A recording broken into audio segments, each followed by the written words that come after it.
Olivia, your brother will be taking over as CEO next month." The words hit me like a physical blow as I stood in my father's office. The afternoon sun streamed through the windows of Miller Botanical Gardens, casting a warm glow over the framed magazine covers that featured my designs that had saved our family nursery from bankruptcy 3 years ago. "I don't understand," I said, my voice somehow remaining steady despite the earthquake happening inside me. "I've been running this company since I was 24. My father, James Miller, barely looked up from the papers on his desk, his reading glasses perched on the edge of his nose, making him look older than his 60 years. "It's nothing personal, sweetheart. We just need someone with the right presence for our expansion plans. Nathan has an MBA now." Nathan, my younger brother who had spent the last 4 years at business school while I worked 70-hour weeks, transforming our struggling plant nursery into Portland's premier botanical garden and event space. "Nathan doesn't know the first thing about plants," I said, feeling the familiar tightness in my chest whenever I was being undermined. "He can't tell a peony from a poppy."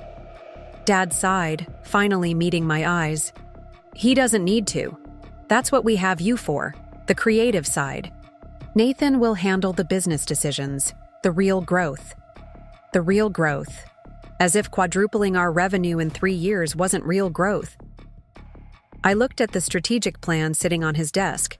My strategic plan, with my brother's name now listed as CEO. "Does Nathan know about this?" I asked. "We discussed it last weekend at the golf club. He's excited to come home and take the reins." Last weekend, they had made this decision without even consulting me.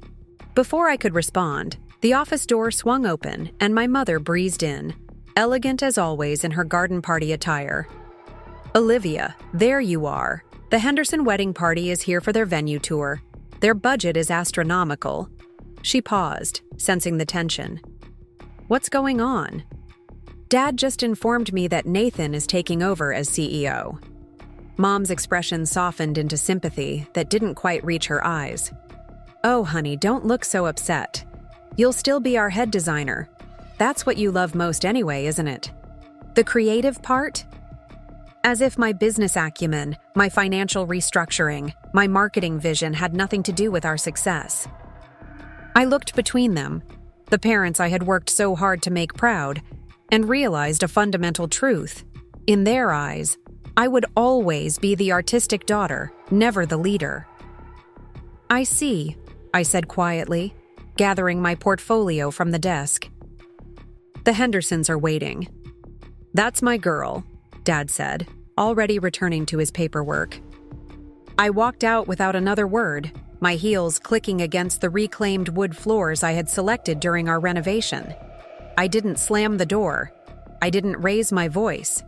I simply left, professional smile firmly in place as I went to show another happy couple the garden paradise I had built, the paradise that would never truly be mine. Before we jump back in, tell us where you're tuning in from, and if this story touches you, make sure you're subscribed, because tomorrow I've saved something extra special for you. The next morning, I arrived at Miller Botanical Gardens at 6 a.m., just as the sun was beginning to paint the sky in shades of pink and gold. This had been my routine for the past 5 years. Arrive before anyone else, walk the grounds, check each display garden, and plan the day's work. The property had been unrecognizable when I took over. What had once been a dying nursery selling the same basic plants as every big box store in the Portland area was now a lush showcase of Pacific Northwest flora, arranged in breathtaking landscape designs. We hosted weddings, corporate retreats, and garden workshops. My vision had transformed mere retail into an experience. I unlocked the main office and found my mother already inside, arranging fresh flowers in the reception area. "You're here. Early," I remarked, setting down my bag. "I wanted to talk to you before everyone arrives," Mom said, adjusting a stem of blue delphinium. "About yesterday." I waited, allowing the silence to stretch between us. "Your father and I think you're Taking this CEO thing too personally, she finally said. It's just a title, Olivia. You'll still have all your gardens. My gardens, I repeated. Is that what you think this is about? That I just want to play with plants? Mom sighed. That's your passion. Nathan's passion is business. Mom, when you and Dad were going to lose this place, who stepped in? Who created the design installations that got us featured in Sunset magazine? Who negotiated with the bank to restructure our loans? I gestured around us. Who turned a failing nursery into a destination that people book a year in advance? And we're grateful, honey, but the next phase needs a different approach. Nathan has the right connections, the right education. The right gender? I asked quietly. Mom's face flushed. That's unfair. Perhaps it was. Perhaps it wasn't about me being a woman.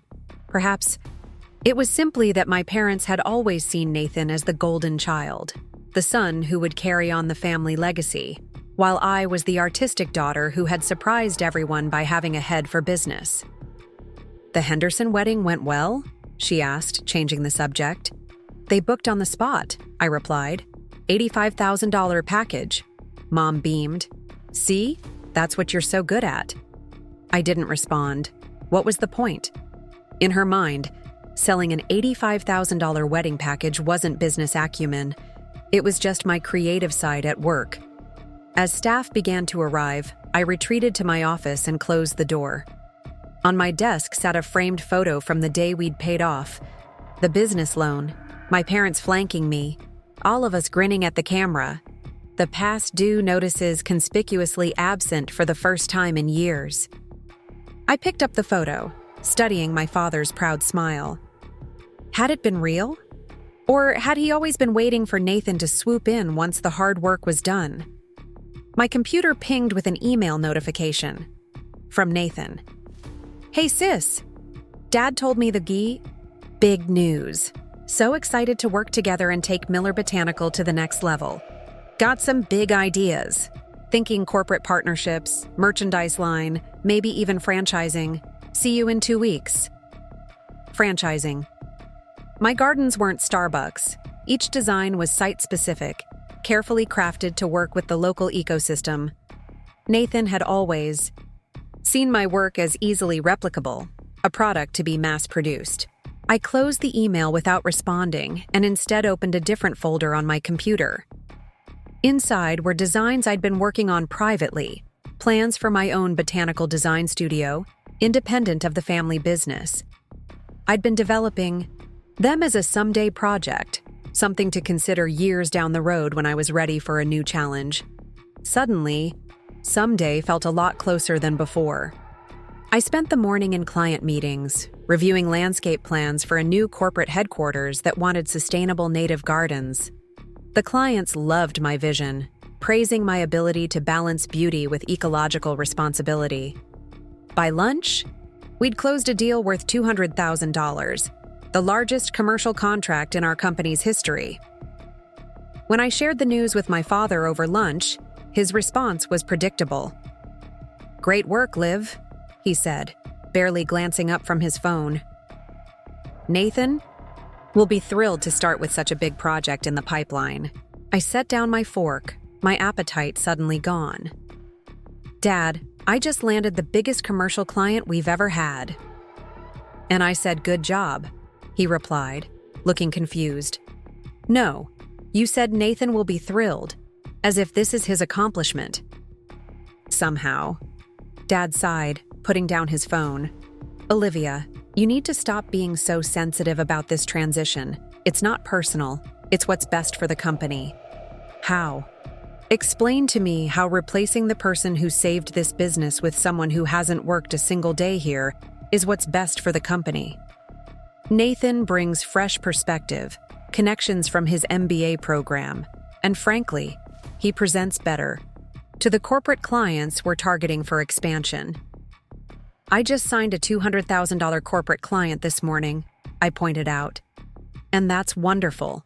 But for the company to grow to the next level, we need a man," I finished for him. Dad's expression hardened. "That's enough, Olivia. This decision isn't up for debate. Nathan starts as CEO next month. You'll continue as creative director with the same salary. Most daughters would be grateful for such security. Most daughters. Not most executives who had rescued a failing business and turned it into a thriving enterprise. I stood up, gathering my things. I have a client meeting at 1. Don't forget the staff meeting at 4, Dad called after me. Nathan's joining by video call to introduce himself to the team. I walked out of the restaurant, the Portland rain matching my mood as I made my way back to the office. Security. That's what my father thought I wanted. Not recognition, not the opportunity to lead the company I had rebuilt, just the security of a steady paycheck. The afternoon passed in a blur of meetings and decisions that would soon be scrutinized and potentially overturned by my brother. At 4 o'clock, I found myself in the conference room with our 15 employees, watching my father beam with pride as Nathan's face appeared on the large screen. Everyone, I'm thrilled to introduce you to the new CEO of Miller Botanical Gardens, my son, Nathan Miller, Dad announced. Nathan, with his perfect haircut and expensive suit, smiled broadly. Hey team, so excited to work with all of you to take Miller Botanical to new heights. Preparing and narrating this story took us a lot of time, so if you are enjoying it, subscribe to our channel. It means a lot to us. Now back to the story. I've been developing a bold new vision that will revolutionize how we approach the botanical design industry. A bold new vision, after 3 weeks of business school theory and 0 practical experience. I watched my employees' faces, confusion, uncertainty, a few glances in my direction. These people had followed my leadership through the hardest times. They had believed in my vision when the company was on the brink of collapse. What about Olivia? Asked Marco, our head gardener who had been with the company for 20 years. Will she still be making the design decisions? Absolutely, Nathan replied smoothly. My sister's creative talent is the heart of our brand. I'll just be handling the boring business stuff so she can focus on what she does best. The boring business stuff, like saving the company from bankruptcy, like creating the strategic plan he was now taking credit for, like building client relationships that had transformed us from a retail nursery into a luxury brand. After the meeting, Marco found me in the Japanese garden, my favorite place to think. That was some bullshit, he said without preamble, sitting beside me on the stone bench. I laughed despite myself. Marco had been my father's friend before, becoming my mentor and ally. He had taught me everything I knew about plants and had supported me when I proposed transforming the business. It is what it is, I replied. No, it's not, Marco said firmly. You built this place, Olivia. Everyone knows it. Your brother doesn't know a Japanese maple from a hole in the ground. According to my father, he doesn't need to. That's what I'm for, the creative stuff. Marco snorted. Your father was 3 months from losing everything when you stepped in. His business expertise nearly bankrupted this place. And yet, here we are, I said, gesturing to the pristine garden around us. Here we are, Marco agreed, following my gaze. After a moment, he asked, So, what are you going to do? For the first time that day, I smiled. What makes you think I'm going to do anything? Marco laughed. Because I know you, kid. You didn't rescue this place by accepting defeat. He was right. I hadn't built Miller Botanical Gardens by accepting my limitations. I had reimagined what a simple nursery could become. I'm not sure yet, I admitted. But I'm thinking about it. That night, I didn't go home. Instead, I drove to Cascade Ridge, a stunning property at the edge of the city with views of Mitt Hood. The land had been for sale for months, its price dropping steadily due to what developers considered challenging topography. Where they saw problems, I saw potential. The rocky slopes, the seasonal creek, the groves of native trees. It was a botanical designer's dream canvas. I parked at the makeshift overlook and got out, breathing in the scent of pine and wild roses as the setting sun painted the mountains gold. This place had been in the back of my mind for months, a someday dream. Now, standing there with the weight of my family's betrayal fresh in my heart, it suddenly felt like more than a dream. It felt like my future. The next morning, I called Rebecca Torres, my former college roommate who had gone on to become a successful real estate developer. "Livy, this is a surprise," she answered, her voice warm with affection. "I need your advice," I said, getting straight to the point. "About Cascade Ridge." There was a pause. "The problem property on the east side? What about it?" "I'm thinking of buying it." Another pause. Longer this time. "For Miller Botanical?" "No," I said firmly. "For me." Rebecca's interest was immediately piqued.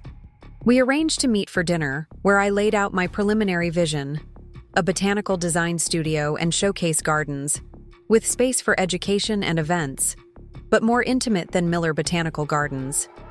Not a competitor exactly, but a different approach, one that emphasized ecological restoration alongside beauty.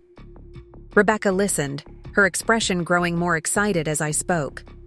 "The property needs work," she cautioned. "The access road alone will cost a fortune to improve." "I know," I said, "but I've been saving for years. And with my portfolio and connections, I could secure investors." Rebecca studied me over her wine glass. "This isn't just about the property, is it? What happened at Miller?" I told her everything. Nathan's appointment, my parents' dismissal of my contributions, the years of work treated as mere creative flair rather than business leadership. When I finished, Rebecca nodded slowly. "So, now you're ready to build something that's truly yours?" "Yes," I said, the decision crystallizing as I spoke. "Something they can't take away or minimize. Something with my name on it, not my father's." "Torres Development would be interested in partnering with you," Rebecca said, surprising me. "Your designs are exceptional, Olivia, and your business instincts are solid. I've watched what you did with Miller." "You'd invest?" I asked, stunned. "Not as a favor," she clarified, "as a business decision. But yes, I'd want to be part of this, and I can bring other investors to the table." For the first time since my father's announcement, I felt a flicker of genuine excitement. This wasn't just a reaction to being passed over. This was an opportunity to create something extraordinary on my own terms. Over the next 2 weeks, I lived a double life. During the day, I ran Miller Botanical Gardens as I always had, finalizing designs, meeting with clients, managing staff. But in the evenings and early mornings, I worked on my own venture, Wildwood Design Studio. I secured a meeting with the property owners of Cascade Ridge, negotiated favorable terms with Rebecca's help, and began discreetly reaching out to key industry contacts to gauge their interest in a new high-end botanical design firm. The response was overwhelming. Clients who had worked with me at Miller expressed immediate interest. Suppliers offered preferential terms. Even potential employees, talented designers and horticulturists I had met over the years, sent tentative inquiries when word began to spread. 2 days before Nathan was set to arrive and take over as CEO, I finalized the purchase of Cascade Ridge. The timing wasn't coincidental. I wanted everything in place before the transition. That evening, as I was working late in my office, my father knocked on the door. "You've been busy," he said, settling into the chair across from my desk. "The Henderson wedding was featured in Portland Monthly. Beautiful work." "Thank you," I replied, continuing to work on the planting plan in front of me. Dad cleared his throat. "Nathan arrives tomorrow. I was hoping we could all have dinner together. You, me, your mother, and Nathan.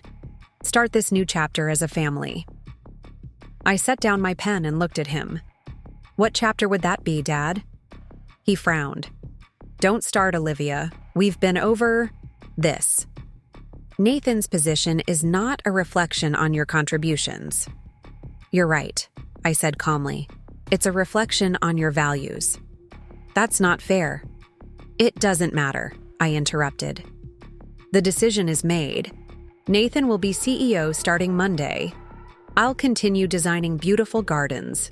Life goes on. Dad seemed surprised by my acquiescence, perhaps even a little suspicious. So you'll join us for dinner? Of course, I agreed. We're family, after all.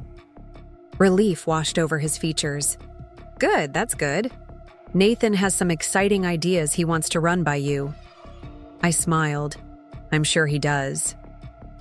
After my father left, I returned to the planting plan, not for Miller Botanical Gardens, but for the entrance to Wildwood Design Studio. My desk was covered, with sketches and contracts, all carefully concealed whenever anyone entered my office. The dinner the following evening was exactly as I expected. Nathan dominated the conversation, outlining his grand vision for Miller Botanical Gardens, a vision that involved standardizing designs, franchising our concept to other cities, and even launching a line of Miller-branded garden products. The Miller method, he called it proudly. We'll package your design approach, Liv, make it reproducible for franchise operators. I smiled politely as I cut into my steak. Interesting concept. It's more than a concept, Nathan insisted. I've already had preliminary talks with investors. They're very excited about the scalability. Our mother beamed with pride. Nathan has always had such a good head for business.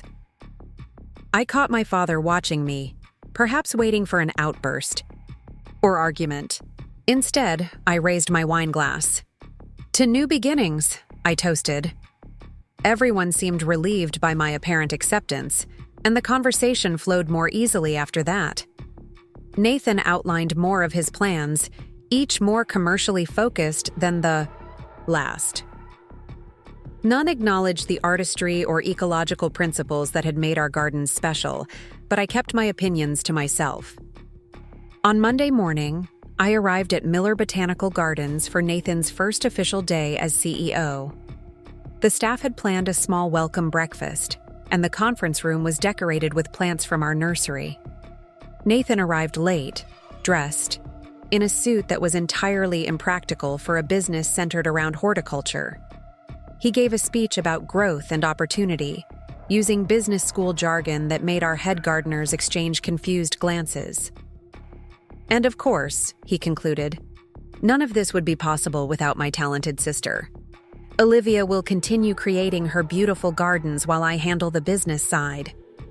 More patronizing words, more diminishment of my role. But this time, I didn't feel the sting I expected.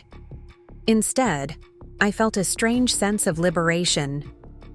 After the breakfast, Nathan settled into the CEO office, my former office, and called for a series of one-on-one meetings with department heads. I was scheduled for 2 p.m. When I entered what had once been my space, the transformation was jarring. My carefully curated collection of botanical illustrations had been replaced with generic corporate art. The large drafting table where I had created countless designs was gone, replaced by an imposing executive desk. Liv, Nathan greeted me enthusiastically. Sit down. I'm excited to talk about your role in the new Miller Botanical. I sat, noting the framed diplomas and business certificates already adorning the walls. Not a single plant in sight. So, Nathan continued, I've been reviewing our design process, and I think we can make it more efficient. Standardize the approach, create templates for different property sizes and styles. That way, we can scale more easily. Gardens aren't products, Nathan, I said quietly. They're living ecosystems designed for specific sites, specific clients. He waved away my concern. Of course. We'll still have customization. Options. But the core designs, we need consistency for the franchise model. And my role in this new structure? I asked. Creative director, Nathan said brightly. You'll develop the template designs, train our franchise designers, maybe do some special projects for VIP clients. Dad suggested you might want to cut back your hours anyway, focus more on the creative side without all the business headaches. There it was again, the assumption that business was a burden I'd be glad to shed, rather than a challenge I had mastered. I see, I said. And the Henderson corporate project? The one I signed last month? I'll be taking lead on that one, Nathan said. It's important to establish our new corporate identity right away, but I'll definitely want your input on the plant selections. Plant selections, as if that was the extent of my expertise. Actually, I said, I wanted to talk to you about my role going forward. Nathan smiled encouragingly. Of course, I'm open to any ideas you have about the creative department. I reached into my bag and pulled out an envelope, sliding it across the desk. My resignation, effective immediately. Nathan's smile froze. What? I'm resigning from Miller Botanical Gardens, I repeated, my voice steady. But you can't, he sputtered. You're the head designer. The clients love you. They do, I agreed, which is why many of them will be following me to Wildwood Design Studio. His face paled. Wildwood. What? My new company, I explained. I've purchased the Cascade Ridge property. We'll be focusing on high-end ecological design and restoration projects. Nathan's shock quickly morphed into anger. You're competing against us? Your own family? Not competing, I corrected. Offering something different. Something that can't be franchised or templated. Dad will never allow this, Nathan threatened. I stood, smoothing my skirt. Dad doesn't have a say in what I do anymore. That's the point. The clients are free to choose who designs their gardens, I finished for him. And 7 of our top 10 have already signed contracts with Wildwood. Nathan's face flushed with anger. This is betrayal, Olivia. I smiled sadly. No, Nathan. Betrayal was watching my brother take credit for my success. Betrayal was being told I wasn't leadership material after saving this company. What I'm doing is simply starting fresh. I walked to the door, then paused. Oh, and Marco is coming with me, along with the entire design team and most of the senior gardeners. They've all given notice this morning. Good luck with your franchise model. As I walked out of Miller Botanical Gardens for the last time, I felt no regret, no guilt, only the lightness of possibility. My phone buzzed with a text from Rebecca. The contractors are ready at Cascade Ridge whenever you are. I smiled, looking toward the mountains where my new venture awaited. My parents had taught me an invaluable lesson, though not the one they intended. Sometimes you have to leave what you built in order to build something better. And that was exactly what I planned to do. I walked out of the restaurant, the Portland, rain matching my mood as I made my way back to the office. Security. That's what my father thought I wanted. Not recognition, not the opportunity to lead the company I had rebuilt, just the security of a steady paycheck. The afternoon passed in a blur of meetings and decisions. Decisions that would soon be scrutinized and potentially overturned by my brother. At 4 o'clock, I found myself in the conference room with our 15 employees, watching my father beam with pride as Nathan's face appeared on the large screen. Everyone, I'm thrilled to introduce you to the new CEO of Miller Botanical Gardens, my son Nathan Miller, Dad announced. Nathan, with his perfect haircut and expensive suit, smiled broadly. Hey team, so excited to work with all of you to take Miller Botanical to new heights. I've been developing a bold new vision that will revolutionize how we approach the botanical design industry. A bold new vision. After 3 weeks of business school theory and 0 practical experience, I watched my employees' faces, confusion, uncertainty, a few glances in my direction. These people had followed my leadership through the hardest times. They had believed in my vision when the company was on the brink of collapse. What about Olivia? Asked Marco, our head gardener who had been with the company for 20 years. Will she still be making the design decisions? Absolutely, Nathan replied smoothly. My sister's creative talent is the heart of our brand. I'll just be handling the boring business stuff so she can focus on what she does best. The boring business stuff, like saving the company from bankruptcy, like creating the strategic plan he was now taking credit for, like building client relationships that had transformed us from a retail nursery into a luxury brand. After the meeting, Marco found me in the Japanese garden, my favorite place to think.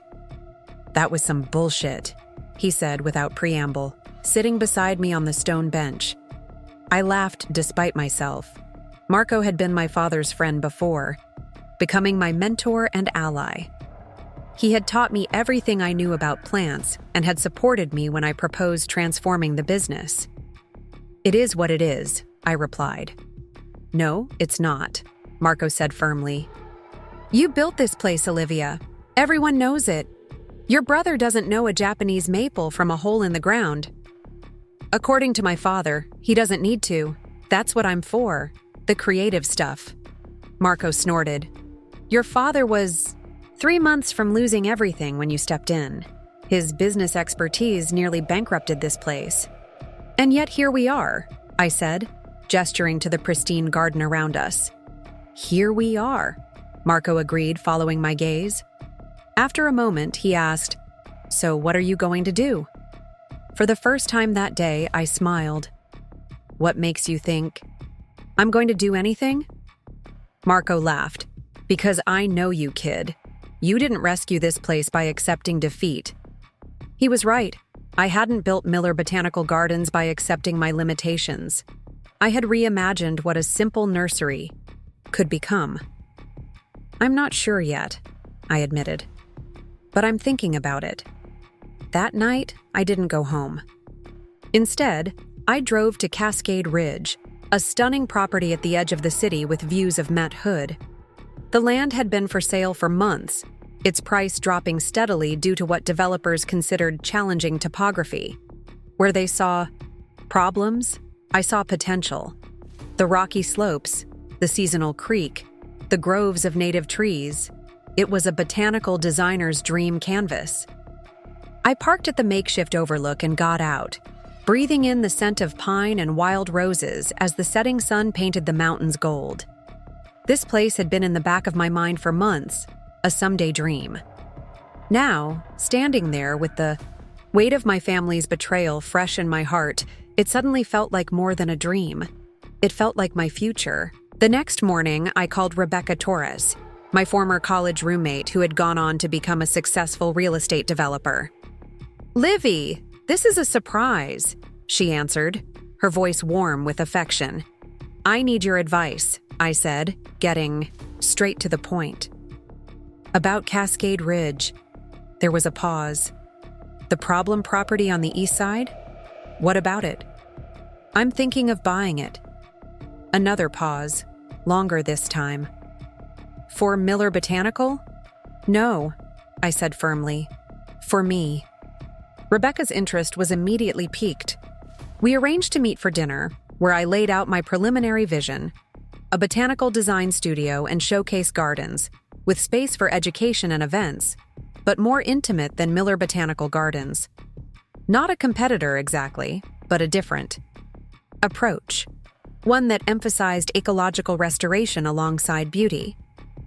Rebecca listened, her expression growing more excited as I spoke. The property needs work, she cautioned. The access road alone will cost a fortune to improve. I know, I said, but I've been saving for years, and with my portfolio and connections, I could secure investors. Rebecca studied me over her wine glass. This isn't just about the property, is it? What happened at Miller? I told her everything. Nathan's appointment, my parents' dismissal of my contributions, the years of work treated as mere creative flair rather than business leadership. When I finished, Rebecca nodded slowly. So now you're ready to build something that's truly yours. Yes, I said, the decision crystallizing as I spoke. Something they can't take away or minimize. Something with my name on it, not my father's. Torres Development would be interested in partnering with you, Rebecca said, surprising me. Your designs are exceptional, Olivia, and your business instincts are solid. I've watched what you did with Miller. You'd invest? I asked, stunned. Not as a favor, she clarified. As a business decision. But yes, I'd want to be part of this. And I can bring other investors to the table. For the first time since my father's announcement, I felt a flicker of genuine excitement. This wasn't just a reaction to being passed over. This was an opportunity to create something extraordinary on my own terms. Over the next 2 weeks, I lived a double life. During the day, I ran Miller Botanical Gardens as I always had, finalizing designs, meeting with clients, managing staff. But in the evenings and early mornings, I worked on my own venture, Wildwood Design Studio.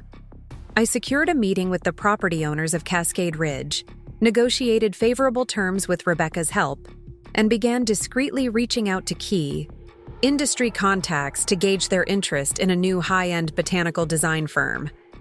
The response was overwhelming. Clients who had worked with me at Miller expressed immediate interest. Suppliers offered preferential terms. Even potential employees, talented designers and horticulturists I had met over the years, sent tentative inquiries when word began to spread.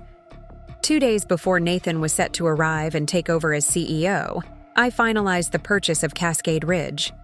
The timing wasn't coincidental. I wanted everything in place before the transition. That evening, as I was working late in my office, my father knocked on the door. "You've been busy," he said, settling into the chair across from my desk. The Henderson wedding was featured in Portland Monthly. Beautiful work. "Thank you," I replied, continuing to work on the planting plan in front of me. Dad cleared his throat. "Nathan arrives tomorrow. I was hoping we could all have dinner together. You, me, your mother, and Nathan. Start this new chapter as a family." I set down my pen and looked at him. "What chapter would that be, Dad?" He frowned. "Don't start, Olivia. We've been over this. Nathan's position is not a reflection on your contributions." "You're right," I said calmly. "It's a reflection on your values." "That's not fair." "It doesn't matter," I interrupted. "The decision is made. Nathan will be CEO starting Monday. I'll continue designing beautiful gardens. Life goes on." Dad seemed surprised by my acquiescence, perhaps even a little suspicious. "So you'll join us for dinner?" "Of course," I agreed. "We're family after all." Relief washed over his features. "Good, that's good. Nathan has some exciting ideas he wants to run by you." I smiled. "I'm sure he does." After my father left, I returned to the planting plan, not for Miller Botanical Gardens, but for the entrance to Wildwood Design Studio. My desk was covered, with sketches and contracts, all carefully concealed whenever anyone entered my office. The dinner the following evening was exactly as I expected. Nathan dominated the conversation, outlining his grand vision for Miller Botanical Gardens, a vision that involved standardizing designs, franchising our concept to other cities, and even launching a line of Miller-branded garden products. "The Miller method," he called it proudly. "We'll package your design approach, Liv, make it reproducible for franchise operators." I smiled politely as I cut into my steak. "Interesting concept." "It's more than a concept," Nathan insisted. "I've already had preliminary talks with investors. They're very excited about the scalability." Our mother beamed with pride. Nathan has always had such a good head for business. I caught my father watching me, perhaps waiting for an outburst or argument. Instead, I raised my wine glass. "To new beginnings," I toasted. Everyone seemed relieved by my apparent acceptance, and the conversation flowed more easily after that.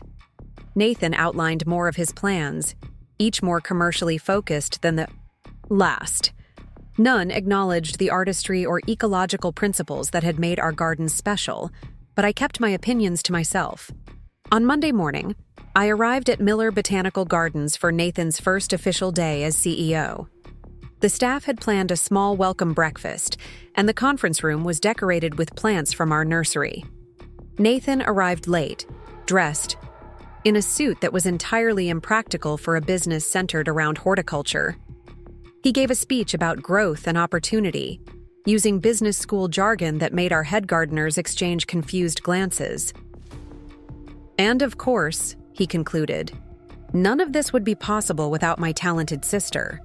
Olivia will continue creating her beautiful gardens while I handle the business side. More patronizing words, more diminishment of my role. But this time, I didn't feel the sting I expected.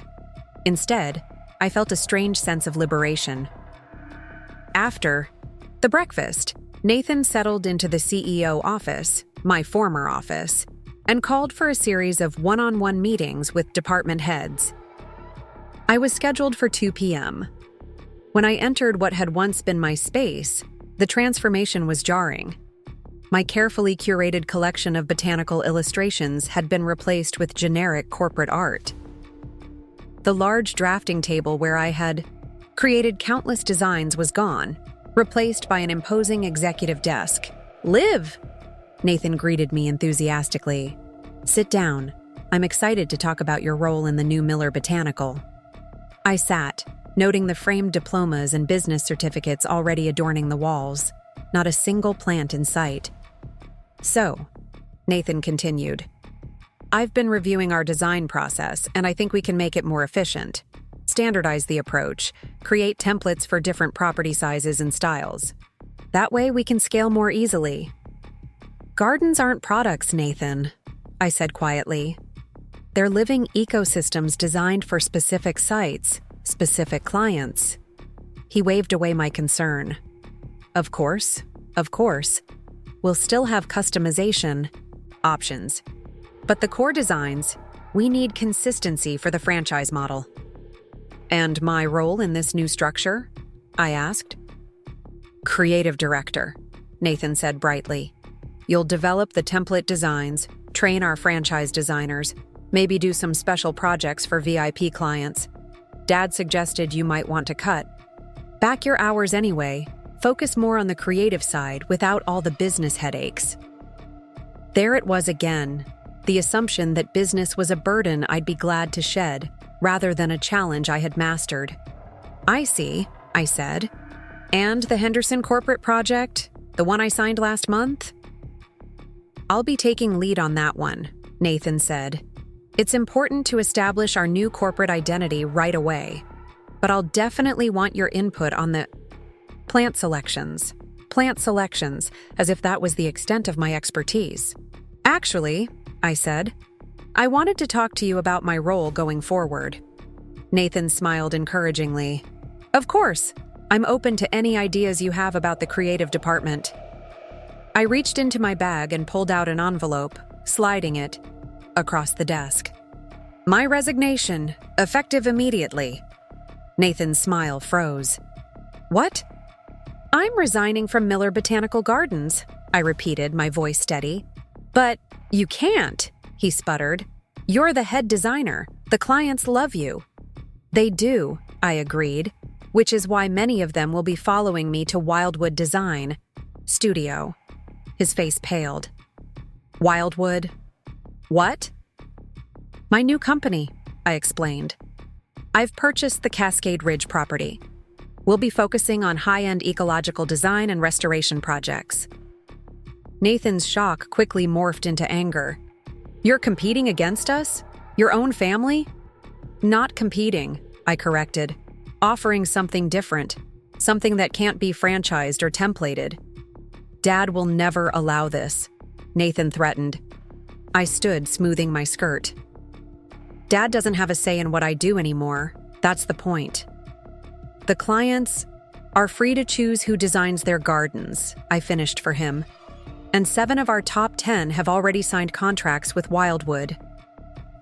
Nathan's face flushed with anger.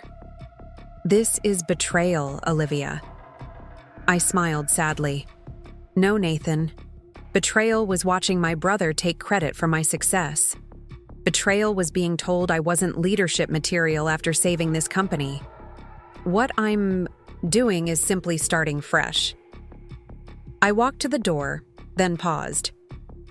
Oh, and Marco is coming with me, along with the entire design team and most of the senior gardeners. They've all given notice this morning. Good luck with your franchise model. As I walked out of Miller Botanical Gardens for the last time, I felt no regret, no guilt, only the lightness of possibility. My phone buzzed with a text from Rebecca. The contractors are ready at Cascade Ridge whenever you are. I smiled, looking toward the mountains where my new venture awaited. My parents had taught me an invaluable lesson, though not the one they intended. Sometimes you have to leave what you built in order to build something better, and that was exactly what I planned to do. The transition to Cascade Ridge wasn't seamless. The property, beautiful as it was, needed significant work. The first month at Wildwood Design Studio consisted of muddy boots, temporary trailers serving as offices, and the constant hum of construction equipment reshaping the landscape to accommodate our vision. But there was something profoundly satisfying about building from the ground up, about making every decision without having to justify it to anyone else. Each morning, as I drove up the winding road to the property, watching Matt Hood emerge from the morning mist, I felt a sense of ownership that went beyond legal documents. Marco arrived each day before sunrise, directing the landscaping crews with the precision of a general. The team of designers I'd brought from Miller worked at folding tables under canopies, creating plans for our first wave of clients who had followed me without hesitation. We need to prioritize the demonstration gardens, I told the team during our morning meeting, 6 weeks after breaking ground.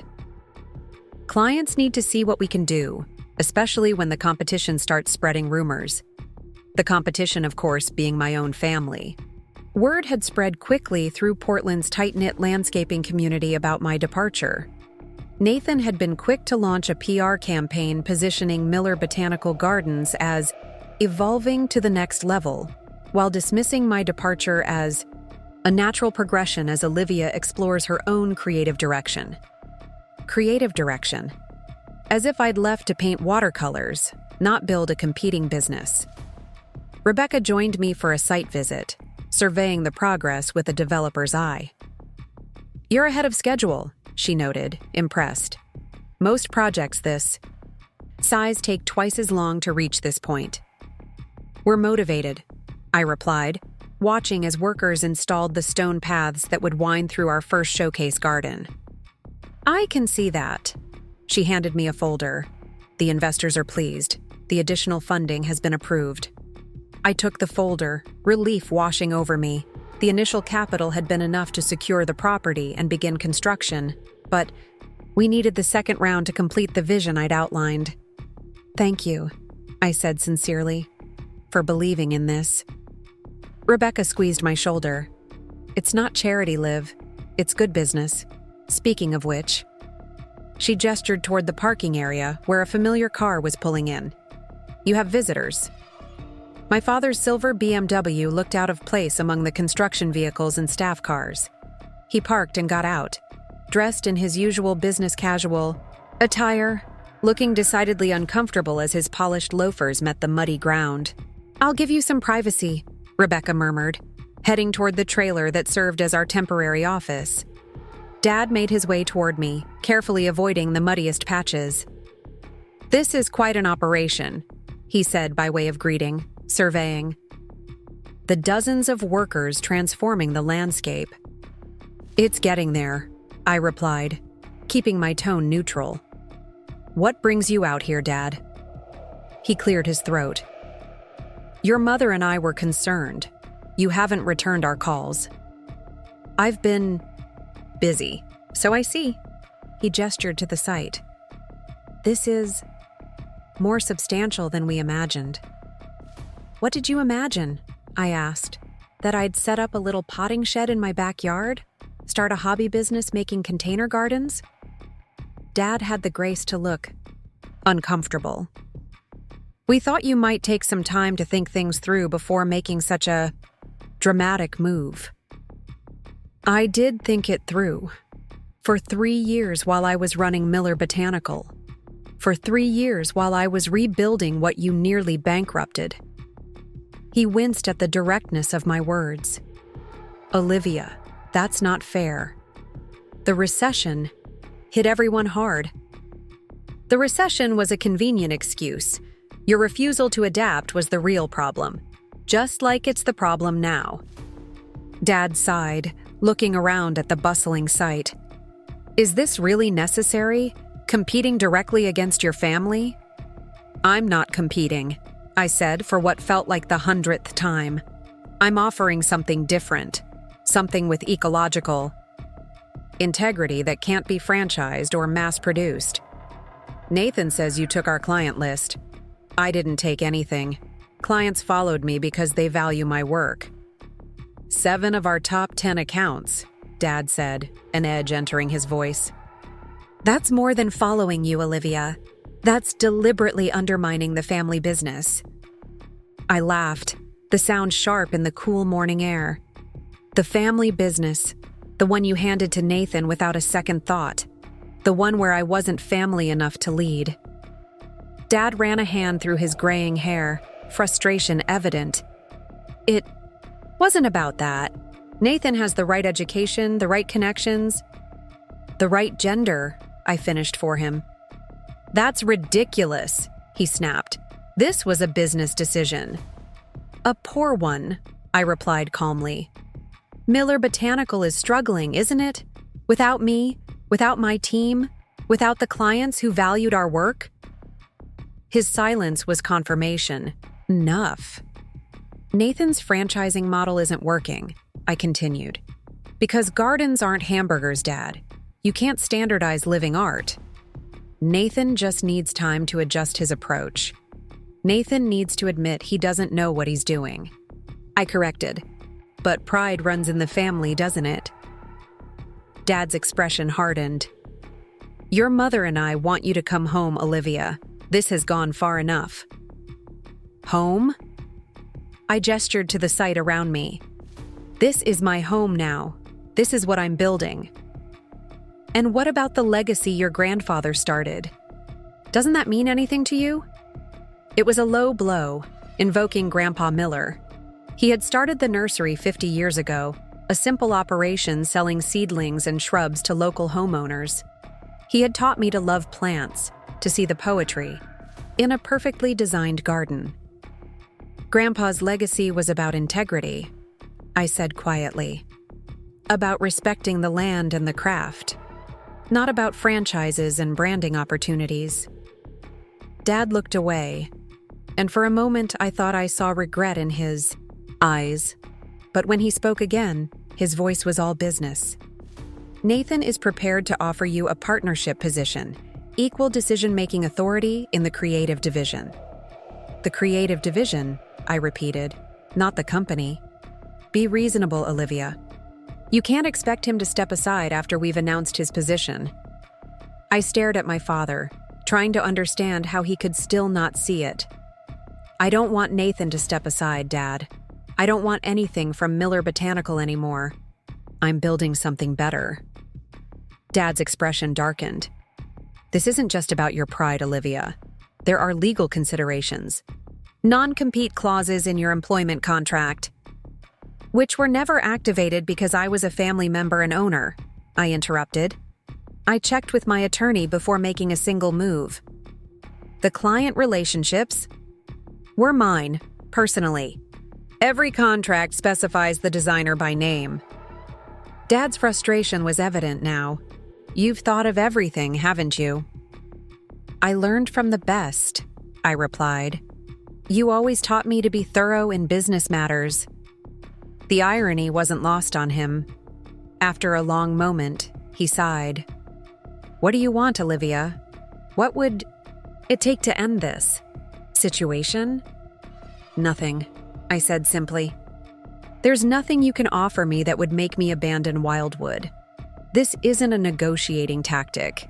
This is my future. Dad looked around once more, taking in the scale of what I was building. Your mother misses you. Sunday dinners aren't the same. It was a peace offering, however small. I miss her too, I admitted. But I need space right now, from all of you. He nodded, resignation settling over his features. If you change your mind.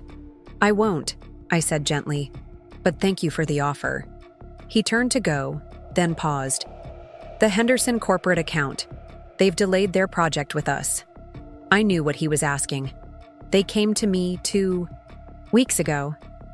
I advised them to reconsider their options. Did you tell them to cancel with us? No, I said honestly.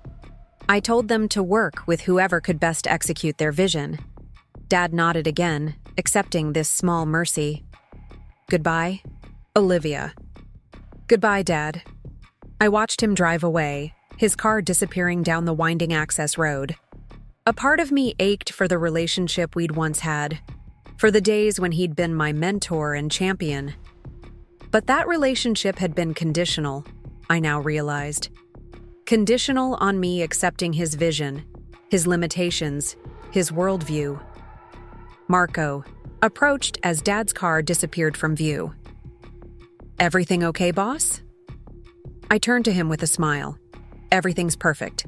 Let's get back to work. Over the next 3 months, Wildwood Design Studio took shape with remarkable speed. The main building, a stunning glass and reclaimed wood structure that seemed to grow organically from the hillside, was completed ahead of schedule. The demonstration gardens, showcasing our ecological approach and artistic vision, began to mature, each one telling a different story about the Pacific Northwest landscape. We hired selectively, building a team that shared our vision of gardens as both art and ecology. Former colleagues from Miller reached out regularly, seeking positions as word spread about our working environment and philosophy. My days were long but energizing. I split my time between client meetings, design work, and hands-on involvement in the showcase gardens. There was dirt under my fingernails most days, mud on my boots, and an unfamiliar sense of contentment that permeated everything. The Portland design community took notice. A profile in the Regional Architecture magazine described Wildwood as a revolutionary approach to botanical design that honors both aesthetic beauty and ecological integrity. Online publications shared images of our first completed projects, generating inquiries from across the country. 6 months after breaking ground, we hosted an open house for industry professionals, potential clients, and media. The response exceeded our expectations, with over 300 guests wandering the pathways of our demonstration gardens, sipping local wine, and engaging with our designers. Rebecca found me near the wildflower meadow we'd created, where guests were exclaiming over the riot of native blooms. "You've created something extraordinary here," she said, clinking her glass against mine. "The investors are beyond pleased." I smiled, watching as visitors discovered the hidden seating areas and contemplative spaces we'd woven throughout the gardens. "It feels right," I admitted, "like this is what I was always meant to build." "Speaking of building," Rebecca nodded, toward the entrance, where a familiar figure had just arrived. "Your brother's here." Nathan stood in the welcome pavilion, looking uncomfortable and out of place in his business suit.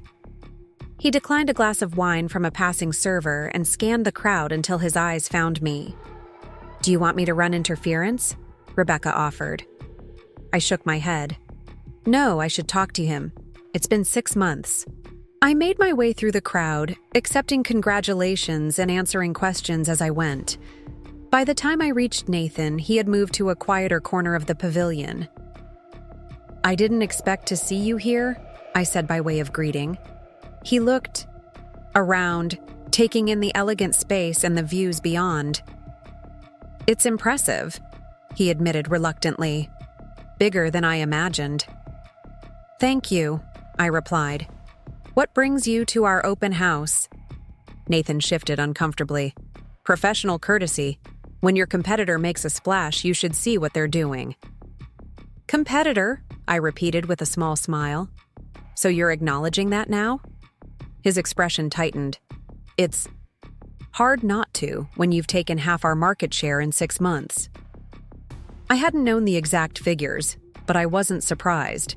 Our approach was resonating with clients who valued quality and sustainability over mass production. How's the franchising model coming along? I asked, though I already knew the answer from industry gossip. Nathan's grimace told me everything. We've adjusted our strategy. Meaning we've paused the franchise development to recalibrate our core business. Translation: it had failed spectacularly. I'm sorry to hear that, I said, and was surprised to find I meant it. Despite everything, I didn't want to see my grandfather's company collapse. Nathan looked at me skeptically. Are you? Contrary to what you might think, I didn't start Wildwood to destroy Miller Botanical, I explained. I started it because I needed to create something that reflected my values. Nathan surveyed the crowded pavilion, taking in the enthusiasm of the guests as they explored the gardens beyond. Dad's struggling with all this, not just the business side. He misses you. A familiar pang of guilt surfaced, but I pushed it aside. He knows where to find me. Pride works both ways, Liv. I sighed, recognizing the truth in his words. What exactly are you suggesting, Nathan? That I abandon what I've built and come back to play second fiddle at Miller? No, he admitted, surprising me. That ship has sailed. I can see that now. He gestured to the thriving business around us. But maybe there's room for both of us in this industry. Different approaches, different markets. I studied my brother's face, searching for the condescension or manipulation I'd grown accustomed to. Instead, I found something unexpected. Respect. What are you proposing? I asked cautiously. A truce, for starters. Mom's 60th birthday is next month. She wants both her children there. The thought of facing my family in a social setting made my stomach tighten, but I nodded slowly. I can do that. And professionally. Nathan hesitated. We have a client situation I could use your input on, off the record. Curiosity got the better of me. What kind of situation? The Westland Corporation project, the one you started before you left. I remembered it well, a massive corporate headquarters with ambitious sustainability goals and complex landscaping challenges. It had been my biggest project to date. What's the problem? Nathan grimaced. Everything. The soil analysis came back with issues your plans didn't account for. The sustainability metrics aren't working with our revised designs. The client is threatening to pull out entirely. And you want my help, I stated, unable to keep the irony from my voice. After pushing me out of the company. Yes, Nathan said simply. Because you were right. About the gardens, about the business. Model about. He paused, seeming to struggle with the admission. About your value to the company. His words hung in the air between us, the closest thing to an apology I was likely to get. I'll need to see the current plans, I said finally, and the soil reports. I won't take over the project, but I can consult. Unofficially. Relief washed over Nathan's features. Thank you. An awkward silence fell between us, neither quite sure how to proceed after months of estrangement. Your showcase gardens are remarkable, Nathan said eventually, gesturing toward the nearest display. The way you've integrated native species with the formal elements, it's unlike anything else in the region. That's the point, I replied. Gardens should tell a story about their place in the world. They should belong to their environment, not fight against it. Nathan nodded, a flash of genuine interest crossing his face. I never really understood that before. I was too focused on standardization, on making everything replicable. Which is why it didn't work, I said gently. Nature resists templates. So I've learned, he admitted ruefully. Expensively. A server approached with a tray of appetizers, and I used the interruption to study my brother. He looked tired, the confidence I'd resented now tempered by struggle. For the first time since we were children, I felt a flicker of kinship with him. "Would you like a tour?" I offered impulsively. "See what we've been building here?" Surprise registered on his face, followed by cautious interest. "I'd like that." We spent the next hour walking the grounds of Wildwood, with me explaining our design philosophy and sustainable practices. Nathan asked surprisingly thoughtful questions, his business mind grappling with concepts of ecological design and placemaking. "This approach requires real knowledge," he commented as we stood in the native meadow garden. "Genuine expertise about plants, ecosystems, climate." "It does," I agreed. "You can't fake it or outsource it. That's why our team is so carefully selected." Nathan nodded, understanding dawning in his eyes. "That's what Dad never grasped about what you do. It's not just creative, it's deeply technical, skilled." "Yes," I said simply, thankful that someone in my family finally saw it. As we completed the tour, returning to the now bustling pavilion, Nathan turned to me with an unexpected sincerity. "I'm sorry, Olivia, for underestimating you, for accepting the CEO position without questioning whether it was right." The apology, so direct and unqualified, caught me off guard. "Thank you," I managed, unsure how to respond to this new version of my brother. "I should get going," he said, checking his watch. "I've imposed on your event long enough." "It wasn't an imposition," I replied, surprising myself with the truth of it. "And I meant what I said about the Westland project. Send me the materials, and I'll see what I can suggest." Nathan nodded gratefully. "I'll have them delivered tomorrow." He hesitated, then added, "And Mom's birthday? Will you come?" I thought about the months of silence, the hurt that still lingered beneath my newfound confidence. But I also thought about the family ties that, despite everything, still meant something to me. "I'll be there," I promised. After Nathan left, I rejoined the event, speaking with potential clients and showing off our designs.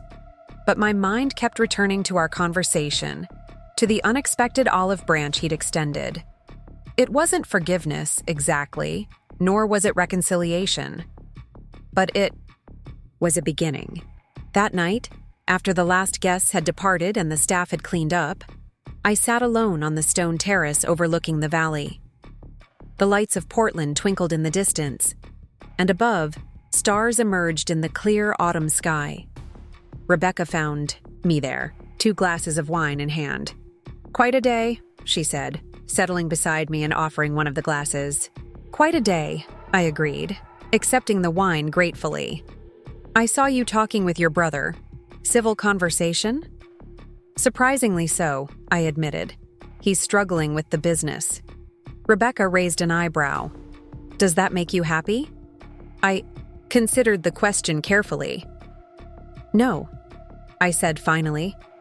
"I'm not interested in watching Miller Botanical fail. It was my grandfather's legacy, after all." "So, what happens now?" I sipped my wine, letting the question settle. "I'm going to help them with a troubled project, unofficially." "Interesting," Rebecca commented.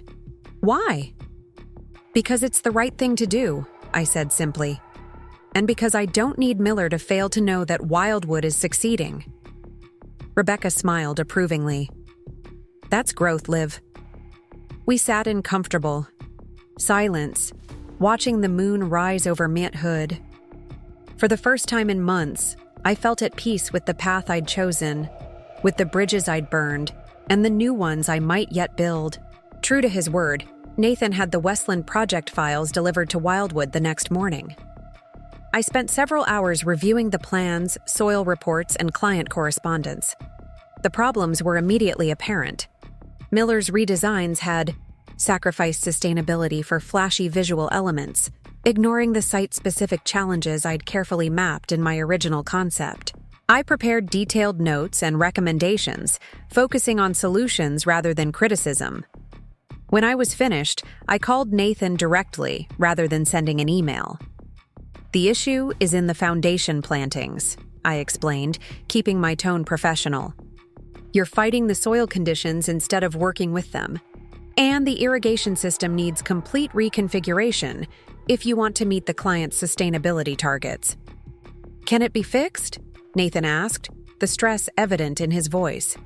"Yes, but it will require significant revisions. I've outlined the approach in my notes." "Thank you, Olivia," he said sincerely. "This is more than I expected." "I know," I replied without rancor. "Use it however you need to." "And Nathan?" "The lead designer on this project, Elena Chavez. She's very talented. Listen to her more. She understands ecological systems better than most of your team." There was a pause on the line. "I will," he promised. The conversation shifted something subtle between us, establishing a new professional respect that had never existed before. Over the following weeks, we exchanged occasional texts about the Westland project, keeping our communications focused and cordial. My mother's 60th birthday arrived on a perfect October evening. I drove to my parents' home in the West Hills with a mixture of apprehension and determination. It would be the first time I'd seen my mother since leaving Miller. The first family gathering since I'd struck out on my own. I parked behind a row of unfamiliar cars and sat for a moment, gathering my courage. The gift on my passenger seat, a rare Japanese maple I'd sourced specifically for my mother's garden, seemed simultaneously too much and not enough. Nathan met me at the door, dressed casually, but still somehow looking like he'd stepped out of a business magazine. "You came," he said, relief evident in his voice. "I said I would," I replied, hoisting the potted tree. "Little help?" He took the maple, examining it with newfound appreciation. "This is gorgeous. Mom will love it." "Ooh." We carried it through the house to the back patio, where a small gathering of family, friends, and relatives had assembled. Conversations paused as I entered, curious glances darting between me and my parents. My mother stood near the outdoor fireplace, elegant as always in a simple blue dress. When she saw me, her composure faltered, genuine emotion crossing her face. "Olivia," she breathed, crossing to embrace me. "You're here." "Happy birthday, Mom," I said, returning her hug despite the awkwardness. "I brought you something for your garden." Her eyes widened at the sight of the maple. "Is that a Shiraz? They're nearly impossible to find." "I have connections," I said with a small smile. Dad approached cautiously, his expression guarded but hopeful. "Olivia, it's good to see you." "Dad," I acknowledged, accepting his brief, stiff hug. The initial reunion navigated, I circulated among the guests, answering polite questions about my new venture and deflecting thinly veiled curiosity about the family drama everyone had surely heard whispers of. Later, as guests began to depart, I found myself alone with my mother in her beloved garden, a traditional space with formal beds and classical statuary, beautiful in its way but vastly different from my ecological approach. "Your maple will be perfect by the pond," she said, gesturing to a spot near the water feature. "I've been wanting something special there." "It needs afternoon shade and consistent moisture," I advised, "but it's hardy once established." Mom nodded, then turned to face me directly. "I've missed you, Olivia. Not just at family gatherings. I've missed your perspective, your energy." The simple admission touched me more than I expected. "I've missed you too," I admitted. "I've been following your success with Wildwood," she continued.